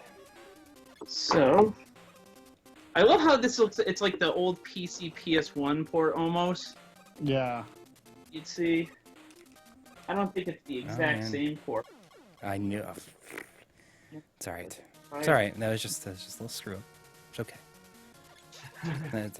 I didn't have enough time to use my energy tank. Oh, and I gotta do all this again. Man, that's...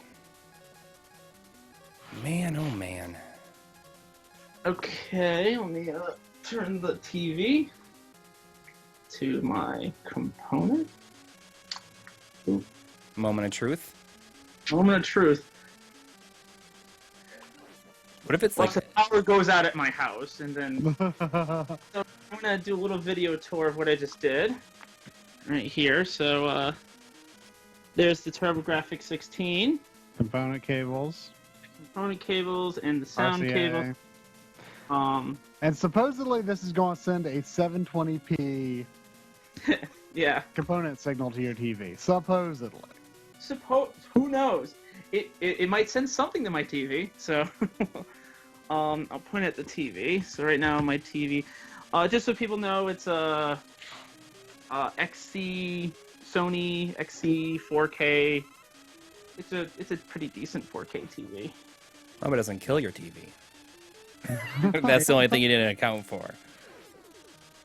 Okay, light went on. Very good. And nothing. Sure you're on the right input. Hey, listen, I am. Is it possible you put the thing in the system upside down? I don't think it's foolproof, is it?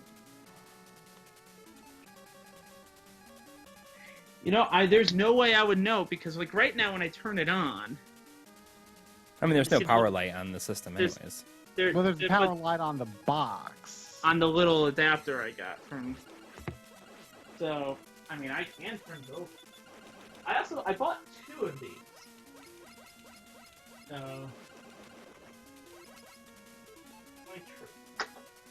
That would be hilarious if it goes in upside down. I mean, who knows? I'm just...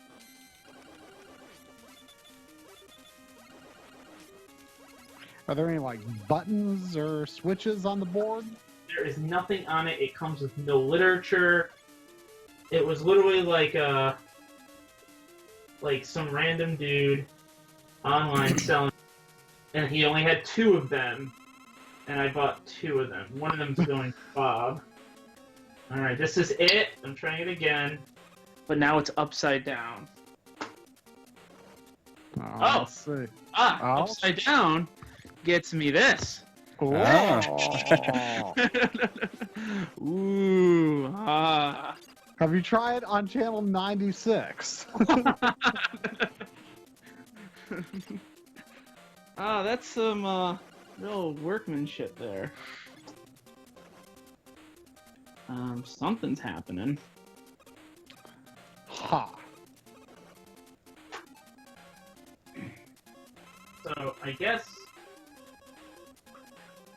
I know the system works. I tried it earlier today on my RGB setup, so that's fine. Well, what would happen if you just plugged in the green cable? That is a good idea. Now comes the exciting... Of me going behind my TV.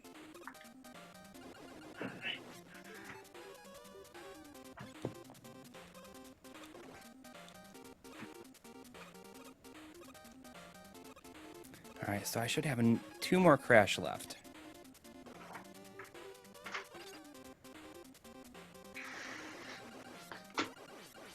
There. Try, I did it without even... Although I did die once, and I cleared one of them. If that didn't happen, I would have had to get a little bit more crafty. It's still inexcusable. The lowest Mega Man moment, basically. Other than the entirety of X6, and so I hear X7. I've not played X7. Okay, so that's like the hardest part. Like, am I just going to beat this game? I'm going to beat it. I mean, the final battle's easy.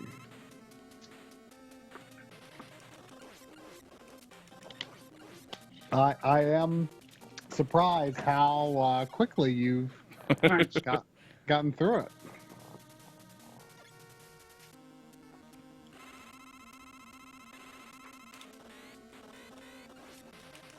Huh. That's so weird.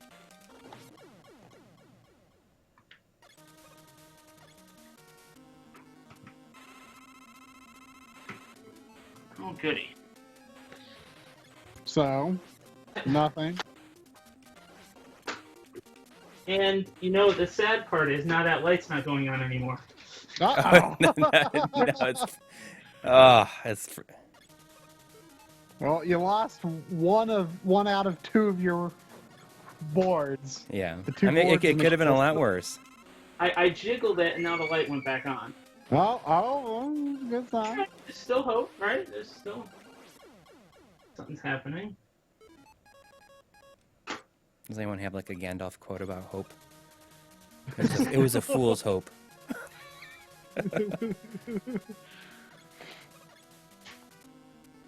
I was hoping this was going to be the breakthrough product of the week, right? That's the other thing I love the most is that as powerful as the Metal Blade is when you use it on Metal Man himself, it kills him with 1 hit. Yeah. He's like, oh. Like asserting its domination.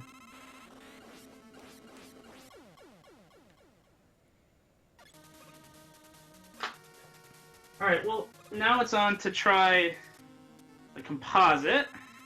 Okay. Have you confirmed that this TV takes 240p? Yes. Yes. It's I'm just... Alright. We still don't know which way this plugs in. I think you had it right. Like, I think that the bottom of the board is probably facing downwards. Try, do you remember what I used on the first form? Is it the boomerang and then First bubble? form of Wily? Yeah. Bubble is the final form. First form, I don't remember off the top of my head. All right. Well, I'm gonna wing it. I feel like it's either metal or quick because those are like the 2 main. Alright. Oh, I gotta change the signal. Oh, now that I plugged it in composite, the light is much dimmer. Wow. Yeah. Sounds electrically sound. Yes, exactly. It's not that. Oh, goody. Is it heat? It might be heat. Heat sounds about right. I just died because I hate that you can't attack when it's like, I mean, you can't pause when you're like attacking.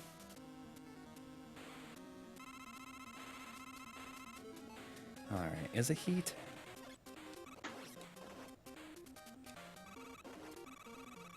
I mean, you gotta finish the game at this point because there's a forever checkpoint after the first form.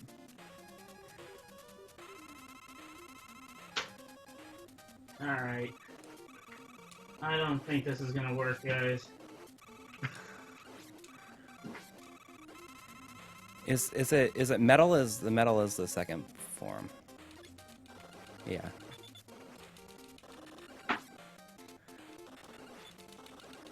There we go.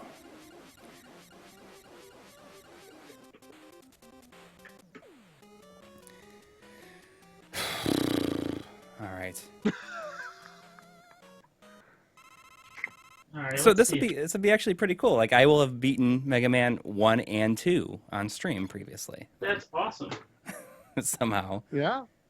Okay. So I know that the TurboGrafx still works. I'm no longer using the Chinese knockoff. I'm using the RGB board. Okay. So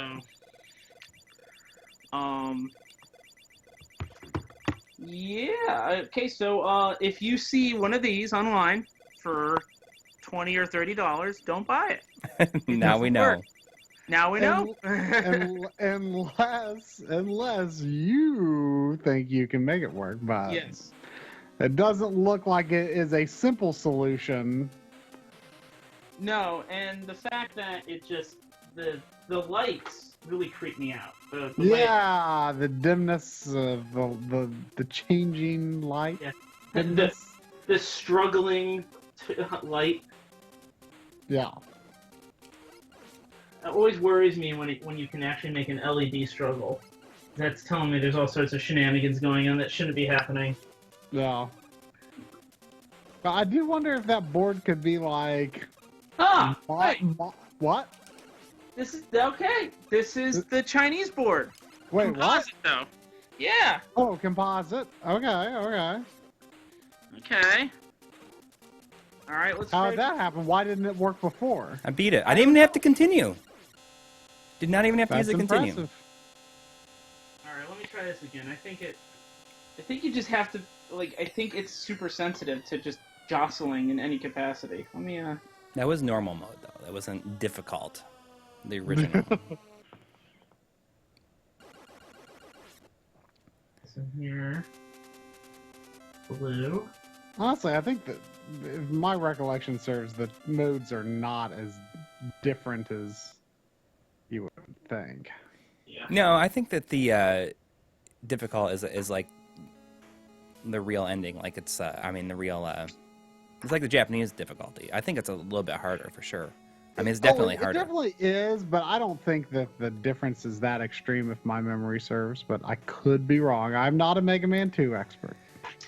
I always love I feel that the last screen of this game, like the helmet laying on the countryside, is it's a very iconic shot from the NES but I also era. think it's definitely iconic, but I also think it's kind of silly. I almost feel like this scene was taken from another game. They made it for another game that never got made, that never got released. And they're like, oh, we'll just put this in the end of Mega Man 2 instead. Because it has nothing to do with the game. It doesn't even fit. That doesn't look like the kind of world. Watch when it happens. It's a weird kind of flashing. It's it's messy. It's messed up. Wait for it. Oh, whoa! What? Ooh. What? What was that? I'm glad that I can give you a heads up to weird stuff that you can catch it when it happens 30 seconds later. Yeah, there is something, some sort of algorithm watching the image and then screwing it up when it does a flash. Is that what it does? Does it do a flash? I don't remember. I don't know. It's that's pretty messed up. I would have shown that in the video if I had played through the whole game. I mean, I could have spent an hour playing through the whole game. I mean, then again, I wouldn't want to spoil the ending of Mega Man 2.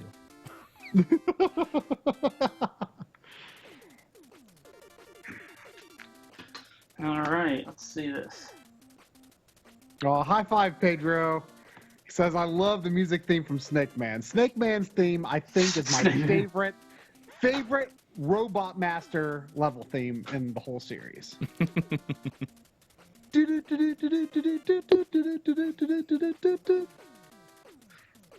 So I went to this a retro game convention, and there are these two guys there, and they're they know all this video game music, and I was like, what's the best NES music that a lot of people don't know about? And maybe you guys know this. And they both said in unison, Pictionary. They said seriously, get the sound, and they were right. It's some of the best 8-bit music I've ever heard. It's they got some. It's the weirdest game, Pictionary has this amazing soundtrack to it. Wow. It's the dumbest game, but you start listening to it and you're like, wow, this game has a really good soundtrack to it.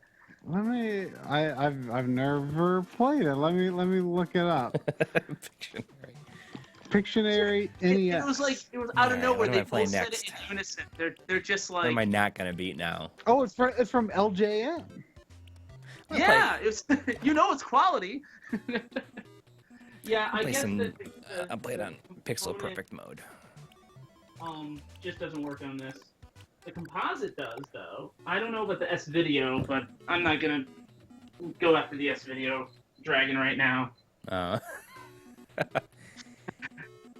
I think Double Dragon 2 it's amazing. It's an amazing game. Really? I think it is. Yeah. It has a unique control scheme. What's unique about it? I don't. Well, the buttons attack in the direction, like left and right. Like A attacks left or right, and then B attacks left. It's and depending on what you're facing, you'll always kick in the opposite direction, and punch in the forward-facing direction. Not only that, they really upped the ante in this. The first game was about kidnapping his girlfriend, and then this one they just kill her in the intro. But then Double Dragon Neon, you're fighting in space. Yeah. Double Dragon Neon's great. Double Dragon Neon was awesome. I actually had both Nick Wozniak and one of the other guys from Yacht Club because they both made that game.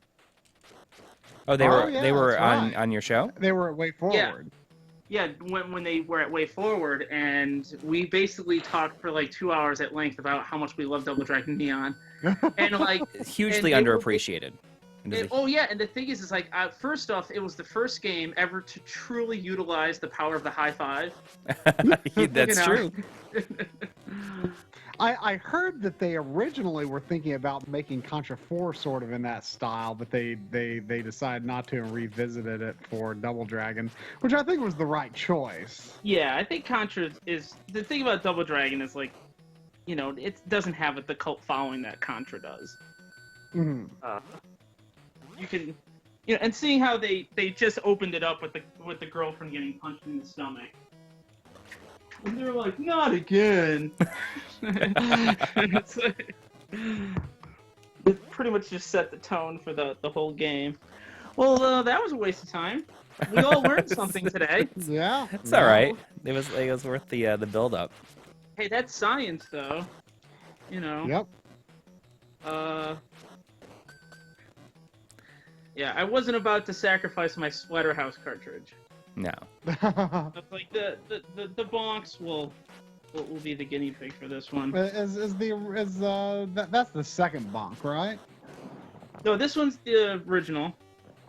Oh. I think the second one's right here. I thought you said Bonk's Revenge. This is the bonk. This is the 2. Mm. You can get 2 is generally considered the best one, I think. It is. You played the first one.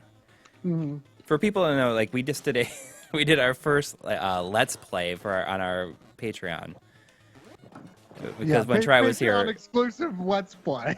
Yeah, where Tri plays TurboGrafx 16 and PC Engine games for an hour, and I sit there and talk about them. And I only played the first world or first. It wasn't much of Bonk's Adventure, but I liked it more than I thought I would. They're enjoyable games. They're all enjoyable games. It's just the problem with the TurboGrafx is there's so many side-scrolling bullet hell games. Yeah. And I think a lot of people kind of get lost in that whole collection. Right. That's not that's a genre that I want to like a lot more than I do.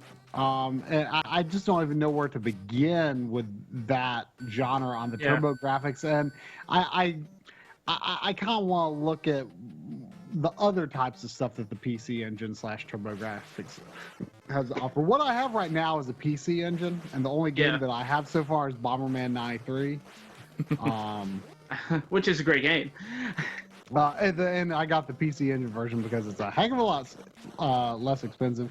I'll probably get it region modded, but yeah, right now I just don't have any games to even play the US versions anyway.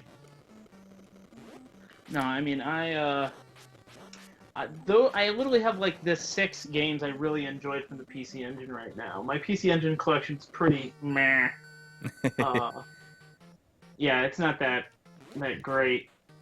Oh, this is what you were asking about earlier. This is one of my Nintendo's. Oh, that's cool. That's cool. Super Mario Brothers themed one. Nice. The controller is also themed. That's cool. Ooh, cool. Yeah, I like to just play around with some stuff. My buddy Matt, who does Rose Colored Gaming, his stuff is just insane. This was a little project where, Link Between Worlds? Oh yeah. One of the greatest video games ever made. So this was like that edition. Yeah. So we made a low roll edition. Oh, that's cool.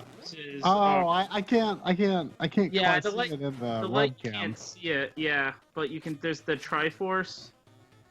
Is the upside down one? I can faintly see it there. Yeah. Yeah. It looks better in person. I'm sure. That's cool though. I mean, I'm familiar with Rose Colored Gaming. They're the ones that do like the really cool Game Boy Advances, right?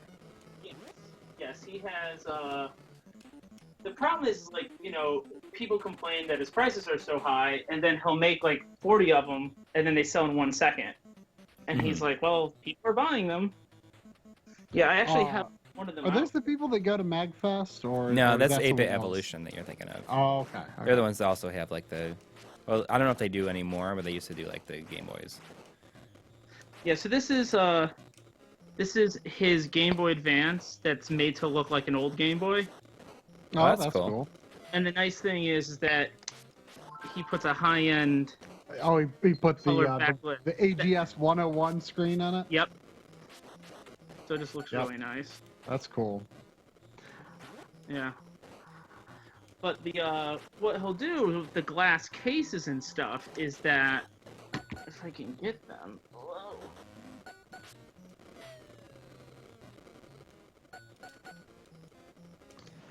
This is something like I might be helping with another project. He made a Famicom version. A Super Famicom? Yep. That's cool. Like the box and everything. Neato. Oh, that's and even the label at the bottom. I think I've seen that before. Like I might have seen it at the Cleveland Arcade and Console Convention. He lives in Cleveland. Oh, so then it probably yeah. And then this is his Super Nintendo version. Yeah, I've seen that. Yeah. So he has and then he makes like the outside gray, the Super Nintendo logo, and then like the 2 different color purples. But oh yes. Did anybody get anything good? Any good deals this weekend? I don't think we talked about that really yet. Nothing crazy. I actually kind of intentionally tried to not pay attention. Yeah. I grabbed Skyrim Special Edition for $25, but I think that was the only game I ordered. I got the $99 Game Boy on Thursday or Wednesday night. Mm-hmm. And the only game I bought, I did a lot of Christmas present shopping, like little knick-knack, like things I know people needed or wanted. And I'm not big into the Battlefield games, but like the World War I aspect like interests me. Mm-hmm. And it was on sale for $21 on Amazon on a gold box special, like for an hour on Friday.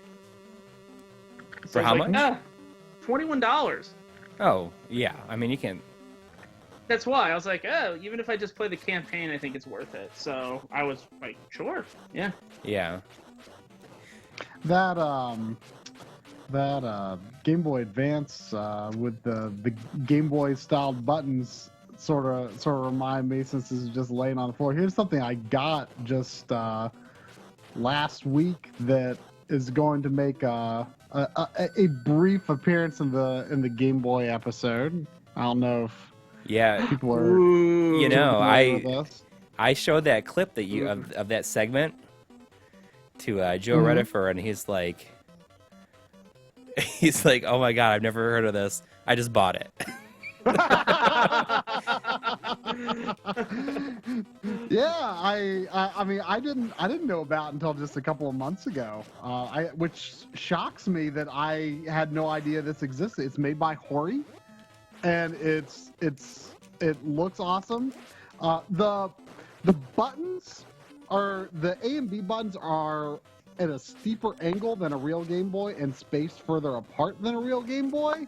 So I feel like for like action games, it might not be like super great, but I can definitely see myself using it for RPGs. It'd be a great RPG controller. Mm-hmm. But what's most interesting about, which is the main thing that I show in the video, is it's got this speed button that literally underclocks the Super Game Boy, which is nuts. Really? It like underclocks it on the fly. Like you actually hear it like slowing. When you press the button, you actually hear it slowing down. It goes, and then like the music sounds like awesome. Yeah. And then you hit it again, and it goes. It's still slow, but it's faster than the first slow mode. And then you hit it again, and it's the normal speed. But it's like it makes this weird sound when you like slow it down. It's like, yeah. But then it sounds amazing. You know, it takes like the music, the first level from Mario Land, and it makes it sound like getting ready for work or something like that. Yeah. Like it's like it's like the opening for like a comedy or a romantic comedy or something. I would love to hear what it does to the second world though. Yeah, I know. I didn't want to play for too long. I'll test that. The first thing I wanted to. I mean, the level 1 music in Mario World is still amazing, but it's not as amazing as World 2. That's true. Because I have the version of that for the GameCube. The Game Boy controller. Yeah, but it doesn't have, yeah, which is in some ways maybe the best controller ever made. I love that controller. Yeah, I just now I wish it had a slowdown button. Yeah, I mean, like Game Boy Advance games. I don't know much about overclocking and underclocking, so it kind of like surprises me that that's like safe to do while the system is on. Yeah. I just want to know like what sort of magic they figured out there by like sending like this command through the controller. The thing is, it's officially licensed. So like Nintendo's like, yeah, underclocking the Super Game Boy. We're cool with that. And does it work the same way with the Super Game Boy too? Yep. Wow. I don't know if the speeds are exactly the same, but it does work. I tested it on both. For some reason, the clip that's going to be in the episode, I don't know why I recorded with the original Super Game Boy. It probably would have been more interesting on the Super Game Boy too, but not that anyone's going to even notice. But yeah, it's an interesting controller. It's like, it's not pause unpause slow mo. This is like legit slow mo. You can control it through the controller, and you cannot do that with a regular Super Nintendo controller. I love that. Yeah, it's just love the fact that it says the Super Game Boy at the top. Yeah, I mean this is legit. It's official. So people in the comments, both MSI and EVGA are great. I would actually, it's funny when I build other people's stuff, I go EVGA.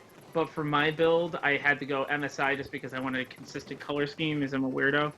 But it turned into, just so people know, it turned into a video card discussion. Oh, I see. And, yeah, this is the build that I'm currently running right now on my game stuff. It's an open air GTX 1080, MSI.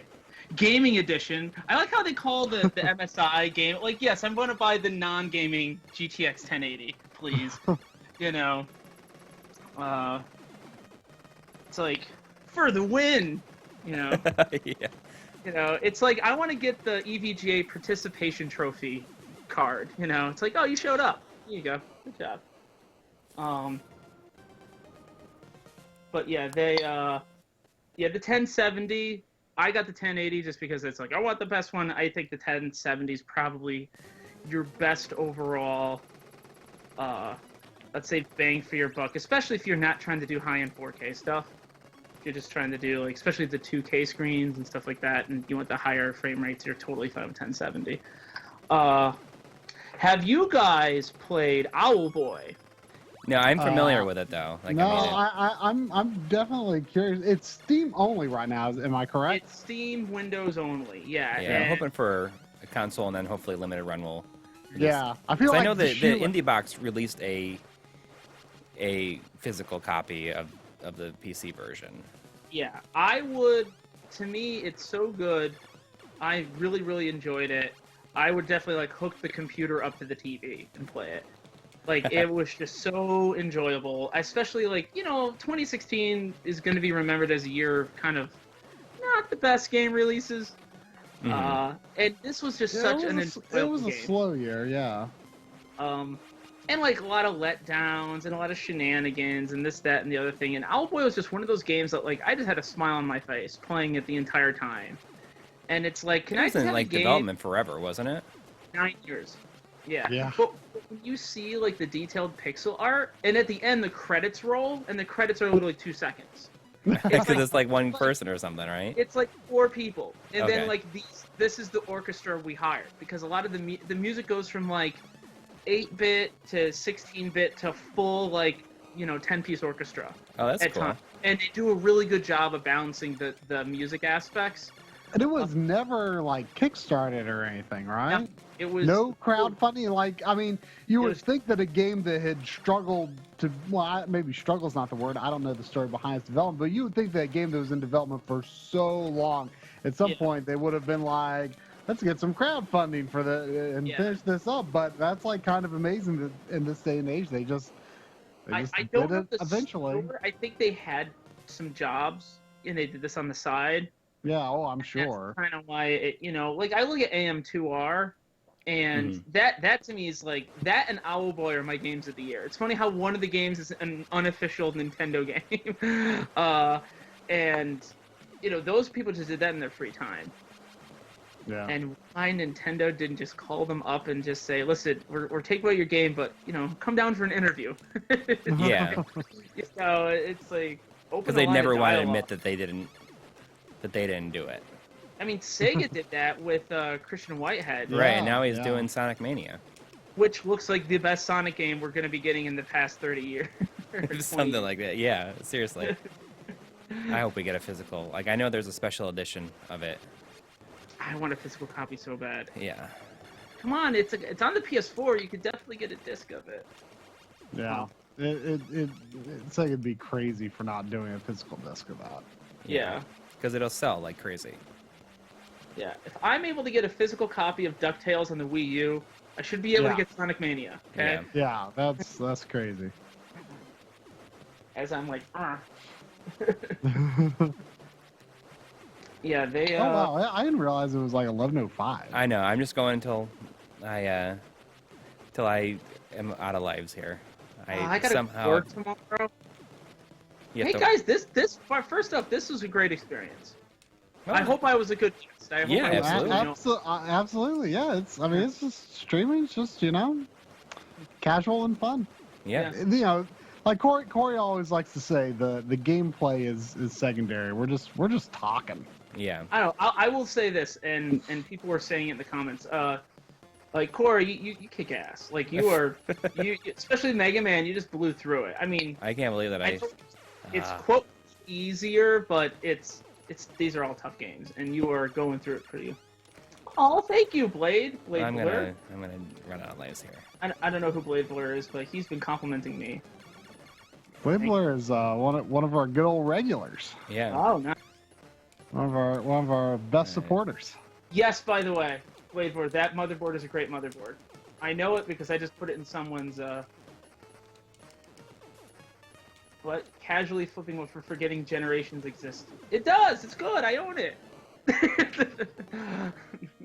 I need to do a new computer build, but I mean my computer's doing okay now. But like I've got a few other priorities right now. Like I want to get a 4K TV before I invest in a new computer. But 4K is so weird right now. The problem is I feel for like the most comprehensive 4K TV, you have to go to the higher end Sonys, but they're so expensive.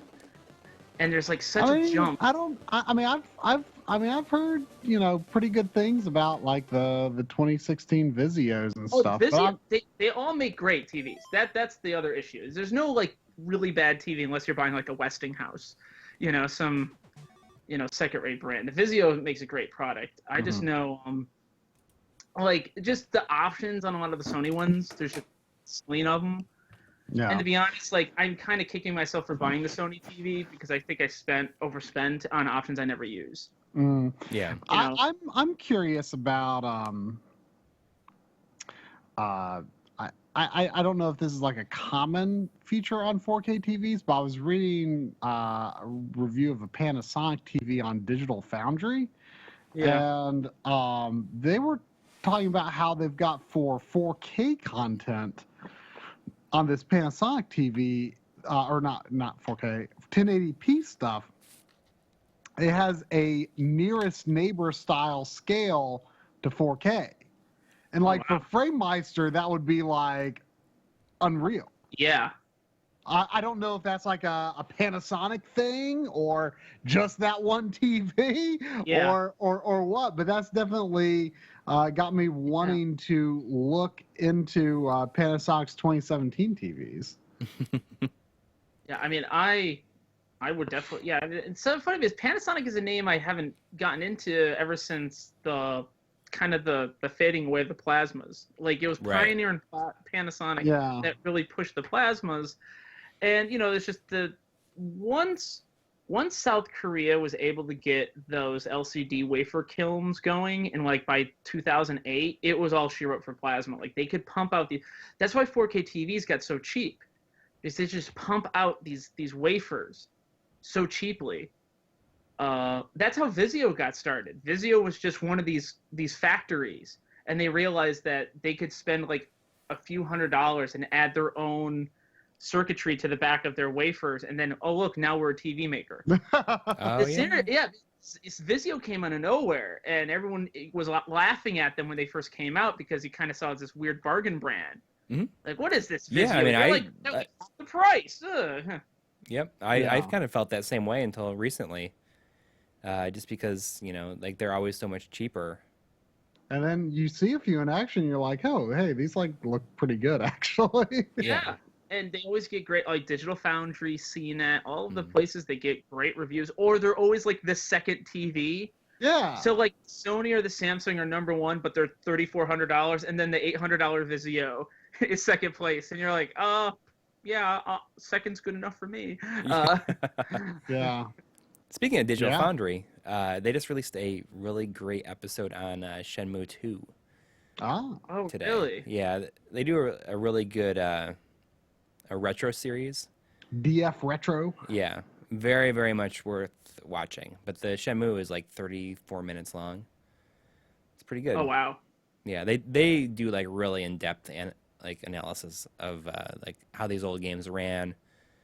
And they did a really good one on Castlevania Symphony of the Night Saturn version versus like. I saw that episode. That was a great episode. Yeah, and they did a really good one on Metroid Prime, which is excellent too. So if anybody in the chat has never seen the DF Retro series, you should absolutely watch it because it makes the kind of stuff that we're doing seem like. I wish that we could like get us in depth. They understand games. Like they understand like how the hardware is utilized, like the processing, the graphics hardware, and the particular graphics tricks they're pulling off. Yeah. We're just talking about the you know, how pretty it looks once it's on the screen. You know, they understand how it's programmed and all that stuff is pumped through the graphics pipeline and rendered.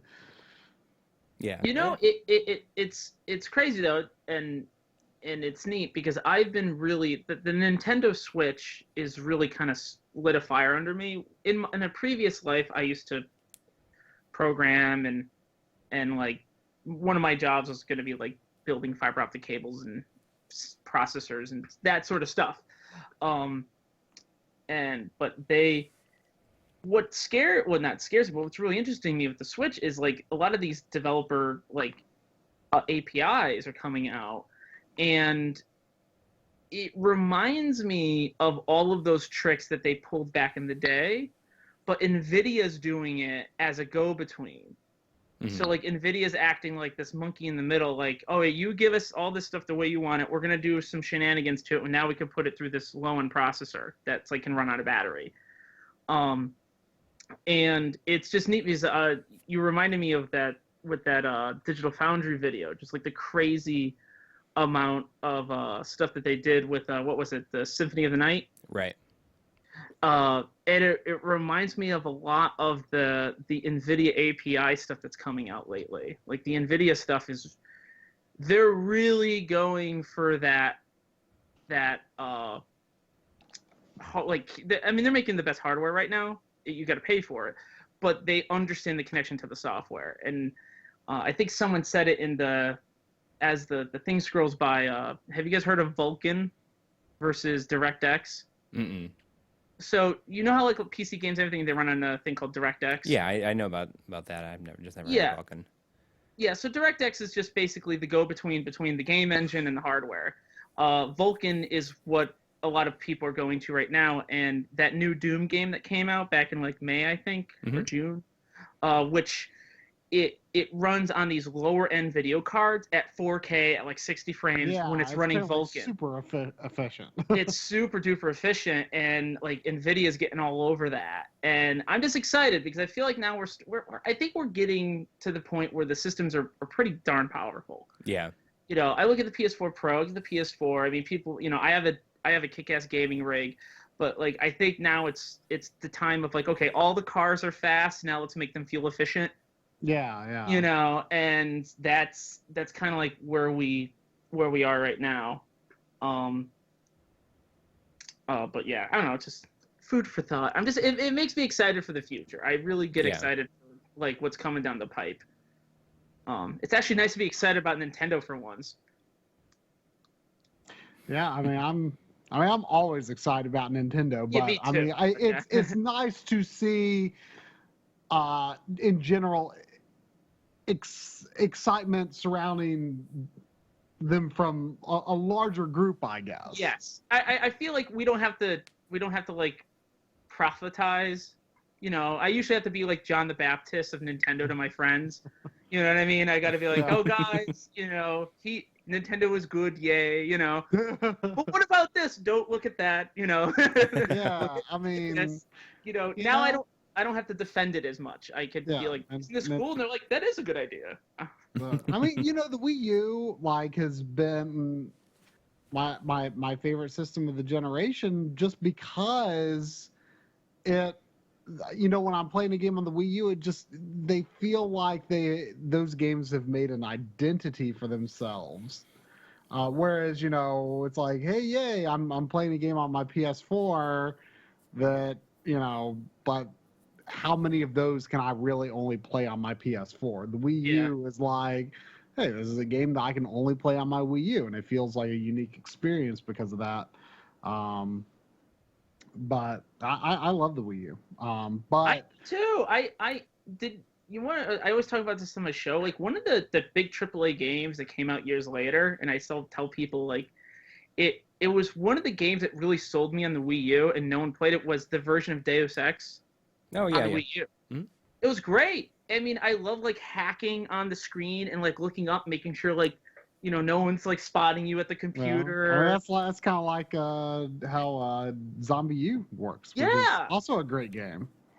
Yeah, I felt like it was just this really cool addition to it, and there's other issues with the Wii U why it couldn't catch on, this, that, and the other thing. But yeah, I enjoy it. I love it. I got a bunch of games for it. I enjoyed every game that came out on it.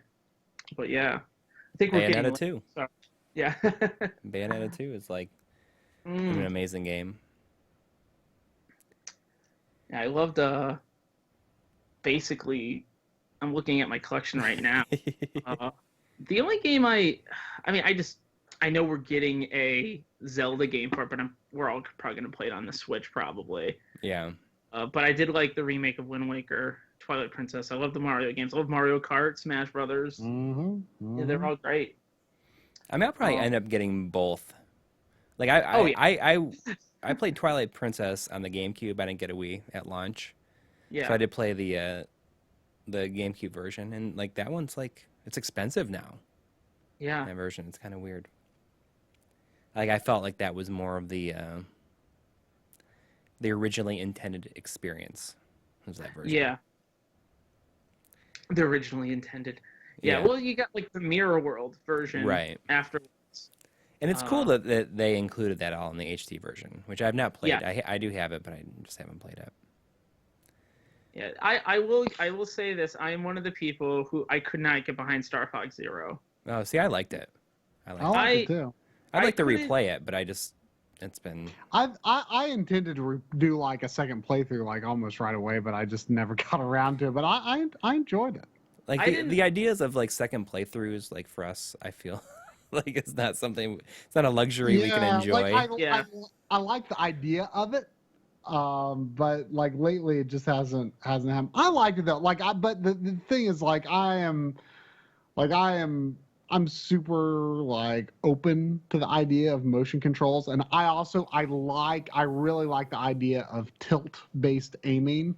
See, that didn't bother me. What bothered me was just as I was getting good with the control scheme, I'd go to a level and there's a new one, yeah. Then I have the hovercopter, and I'm like, okay. And then I got good at the hovercopter. Like, now you got the hover tank, and I'm like, I didn't think that the copter was very fun. Like it just wasn't a very fun vehicle, very slow paced. I mean, the thing really, what the game needed was it needed less variety, really. I mean, less variety in the vehicles you control. It just needed to be more focused. Let's just make awesome R-wing levels and maybe make some good Landmaster levels, because I do like the Landmaster. If the whole game actually was just like the R-wing stuff, I probably would have enjoyed it a lot more. Yeah. Just because I felt like by the third level I was getting good with it. I was like, yeah, all right, I'm getting this. And then they're like, here's the hovercopter, and I'm like, use your Rob the Robot to do stuff, and I'm like, what's going on?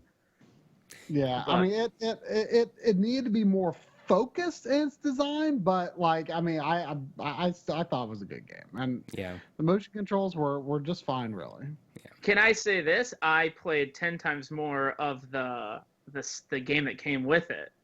God, yeah. I finished it. It was that game was like stressful. I did.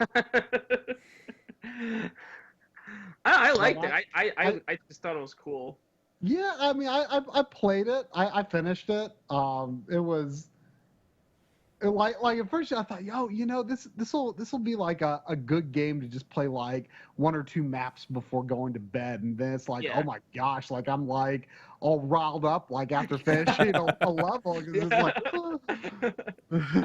Can I just say like really quick that we are just like a little bit over 100 subscribers away from 40,000. Oh wow, that's insane! How many subscribers did you get like within the past few days or something? Or? None the fast. Well, I mean, we got like maybe like 500 in the last few days, but in the last year, I mean, last November we had just hit 10,000. Wow, that's awesome. So I mean, this year has been crazy. Yeah. And it's weird to think about that. At this time last year, we were releasing every week. No idea how we did it. No.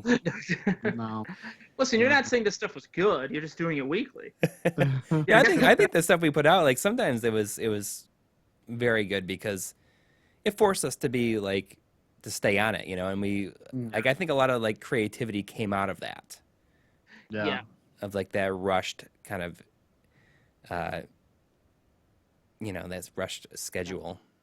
Yeah. I will say that, I mean, I do like the long form stuff. I'm super excited about your Game Boy episode. I was telling Corey. That's long form. Well, I treat your content now like a television episode. Like when your new thing comes out, I'm like, oh great, and I fire up my Xbox One and I use the YouTube app, and I sit down and I literally will have a snack.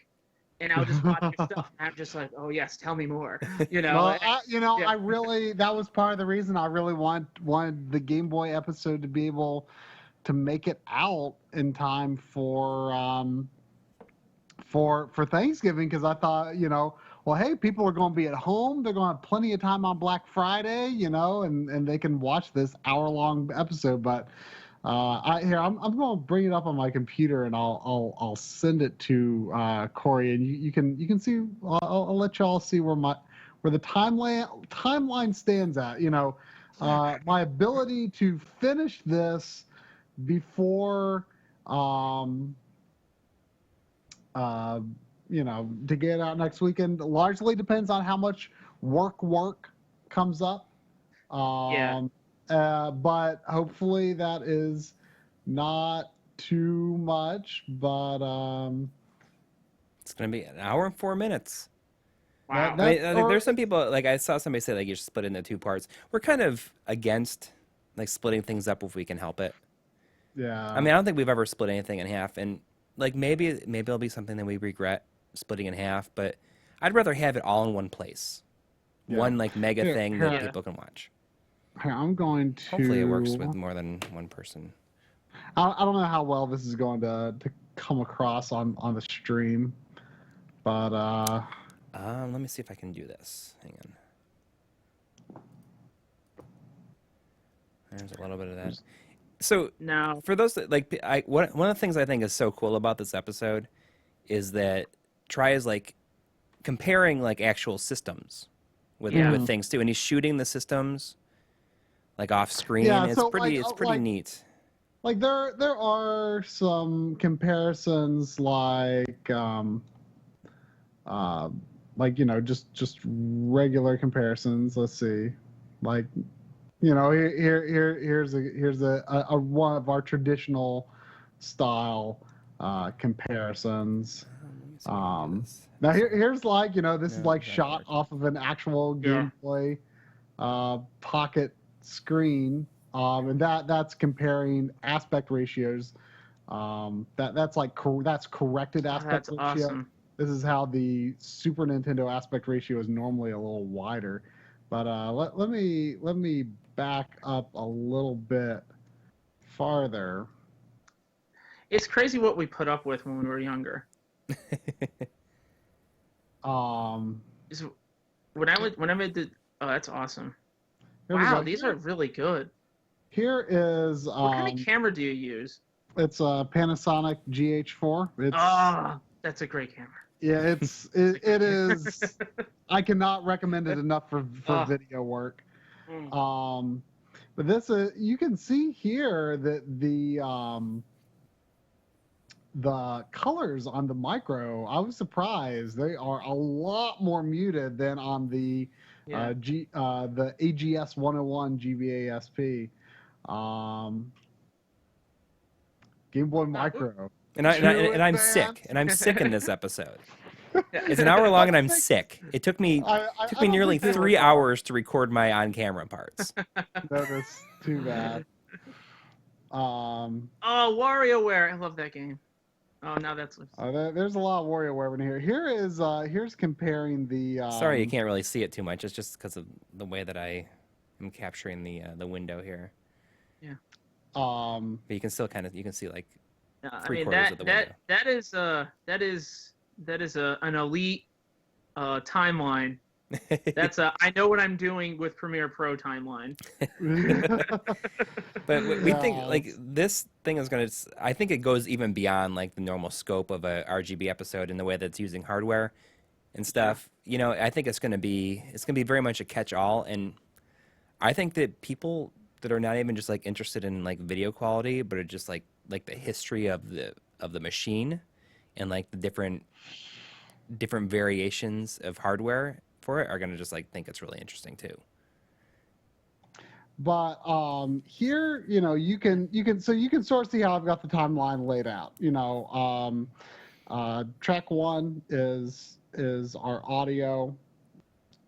Track 2 is music, and track 3 is sound effects. So you can see, up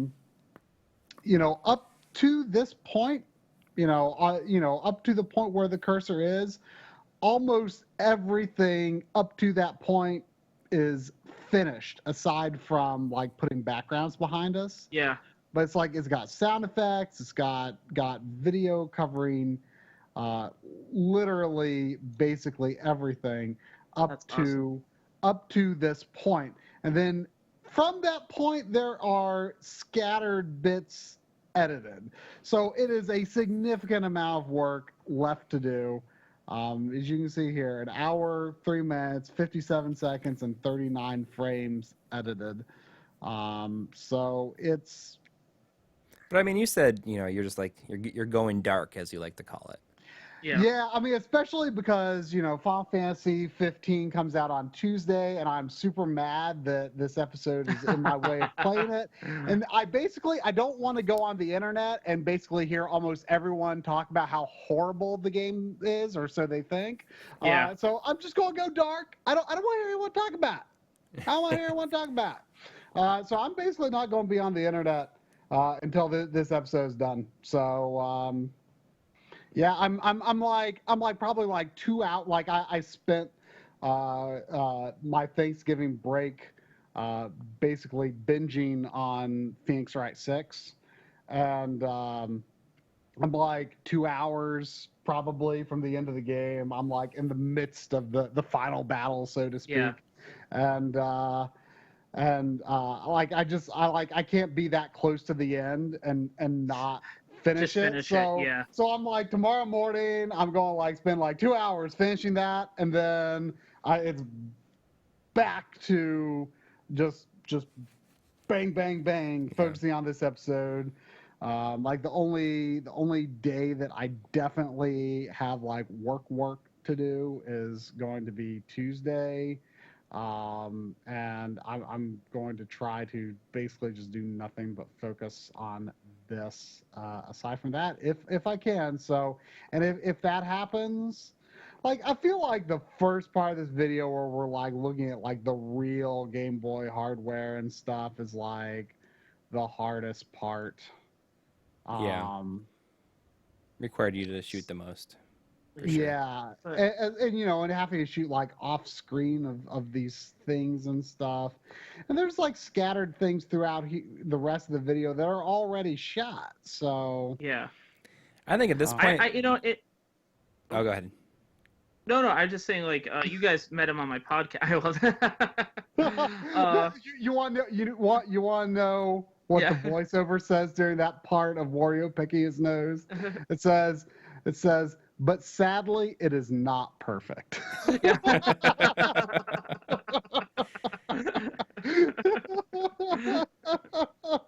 Oh my God. I think the thing I'm scared the most about is that every single RGB episode after this one is going to be a disappointment to people.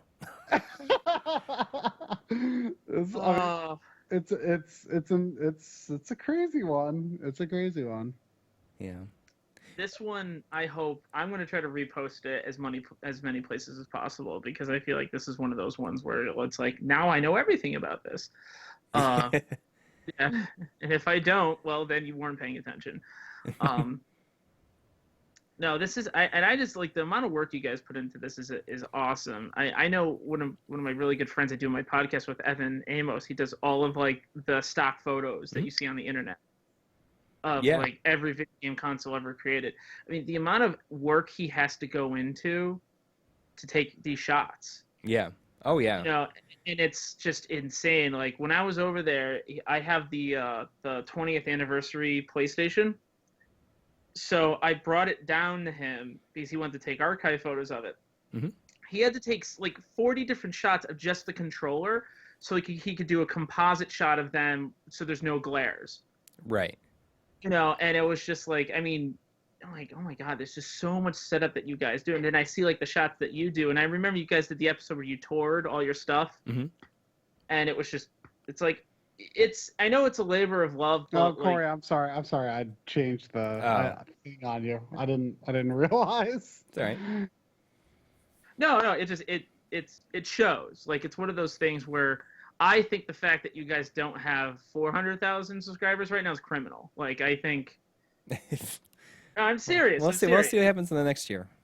Yeah, can't even imagine. I mean, we had what was it, 400% growth this year? I mean, if we kept that up, that would be ridiculous. But we'll see. I mean, I think people are going to be excited about this Game Boy episode. I'm excited. Like, as much as I put into this episode, I'm still excited about, which is like, and I mean, to get through it, I have to continue to keep a positive attitude about it, right? Yeah. But I just think it's a fun topic. I've had fun going through it. And so here's just hoping that I can do what I need to do this week, and that this will be something you all can view. You know, fingers Hopefully crossed next weekend. If it's not next weekend, then hey, guess what? It's going to be the next week. But it's it'll be worth the wait. Someone said it's kind of like a Christmas special. And it's funny because we'd actually been talking about like once a year doing one of these like mega-sodes where it's just like over an hour long of stuff. Like we had one that we wanted to do this year, just never happened. And somehow this has just kind of ended up in its place. Naturally become it without me even ever intending. Yeah. Like, you remember when I was like, oh gosh, I'm worried that this script is going to be like over 40 minutes maybe. yeah. Now it's over an hour. Yeah. So, but when I was working on going through the wide boy section, like I found like a lot of parts that were like, this doesn't need to be that wordy. And I re-recorded like a lot of sections, just made them a little more concise. So, and who knows, I might find a few more of those. The problem is I can't do that because. Exactly. Your script is pretty locked because you would sound inconsistent because you don't have your cold anymore. Yeah. It's not that noticeable, really, though. Like, there's a few parts where you say a few words, like, kind of weakly. Yeah. But, like, in, like, the GameCube section, like, I've got this, like, super high-energy music. Like, at the very beginning, it's like, it's the music in Drill Dozer when you get the third gear, which is, like, super exciting, high energy, super happy music, and you're like, all right, here we go, the GameCube Game Boy player.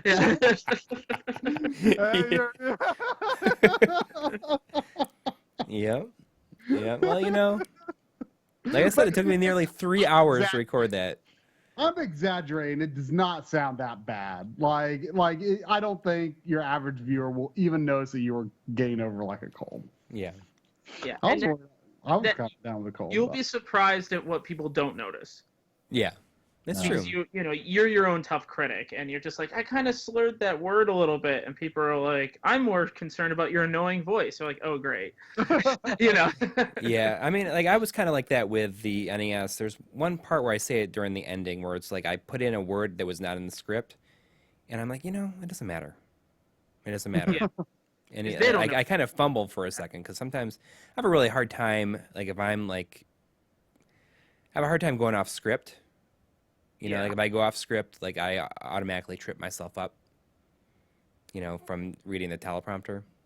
You did a good one in the NES Mini episode, though. At the very end, you're like, can you hear it? Or am I just crazy? Yeah, that was that was totally like I ad-libbed that part, but that was the end of a paragraph. And a lot of people have commented on that part. They're like, no, Corey, you are not crazy.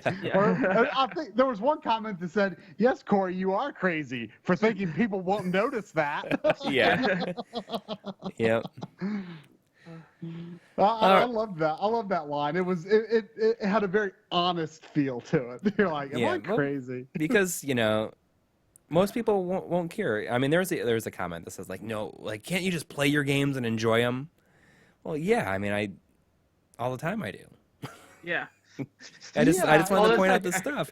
You know, there's always going to be some comments like, I remember when people used to just play video games and we didn't worry about it. And it's like, it's not that we don't just enjoy video games or just play them. This is just looking at a different aspect of it that we like to look at. Yeah. It's like, you go to a car show and everyone's just, there's always that guy that's like, oh my God, all these people waste time on their cars. And it's like, why did you come to the car show? Yeah, I mean, it's like, yes, gameplay is the most important thing, but it's crazy to deny that all of these other aspects of the game and the hardware don't do something to contribute to the overall enjoyment of the experience. Yeah. Like, don't act all high and mighty just for being happy playing in composite video. If you are, great, more power to you. Guess what? I'm happy playing in composite too. But I also feel compelled to do something more, and I just think it's interesting. Yeah, absolutely. I think when I got my first real PVM and I started doing the RGB thing, I played games I haven't played in years just because they looked so drastically different.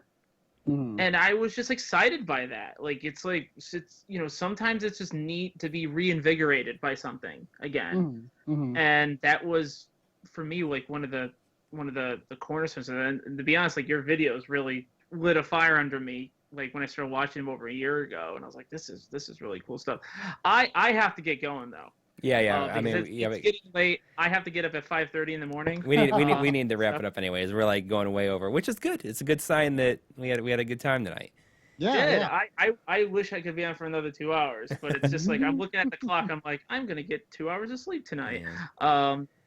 All right. Well. Thanks so much for joining us and for making this episode possible. Oh, no worries about it. I will be there to help you guys in any way possible. And I wouldn't mind doing this again sometime if you ever need me another Sunday. And I would love to have you guys on the podcast again soon. So yeah, for sure. Awesome. I'm going to sign off now. Yeah, well, we should go then too. All right, everybody. All right, good night, everyone. Have a good night. Take care. Good night.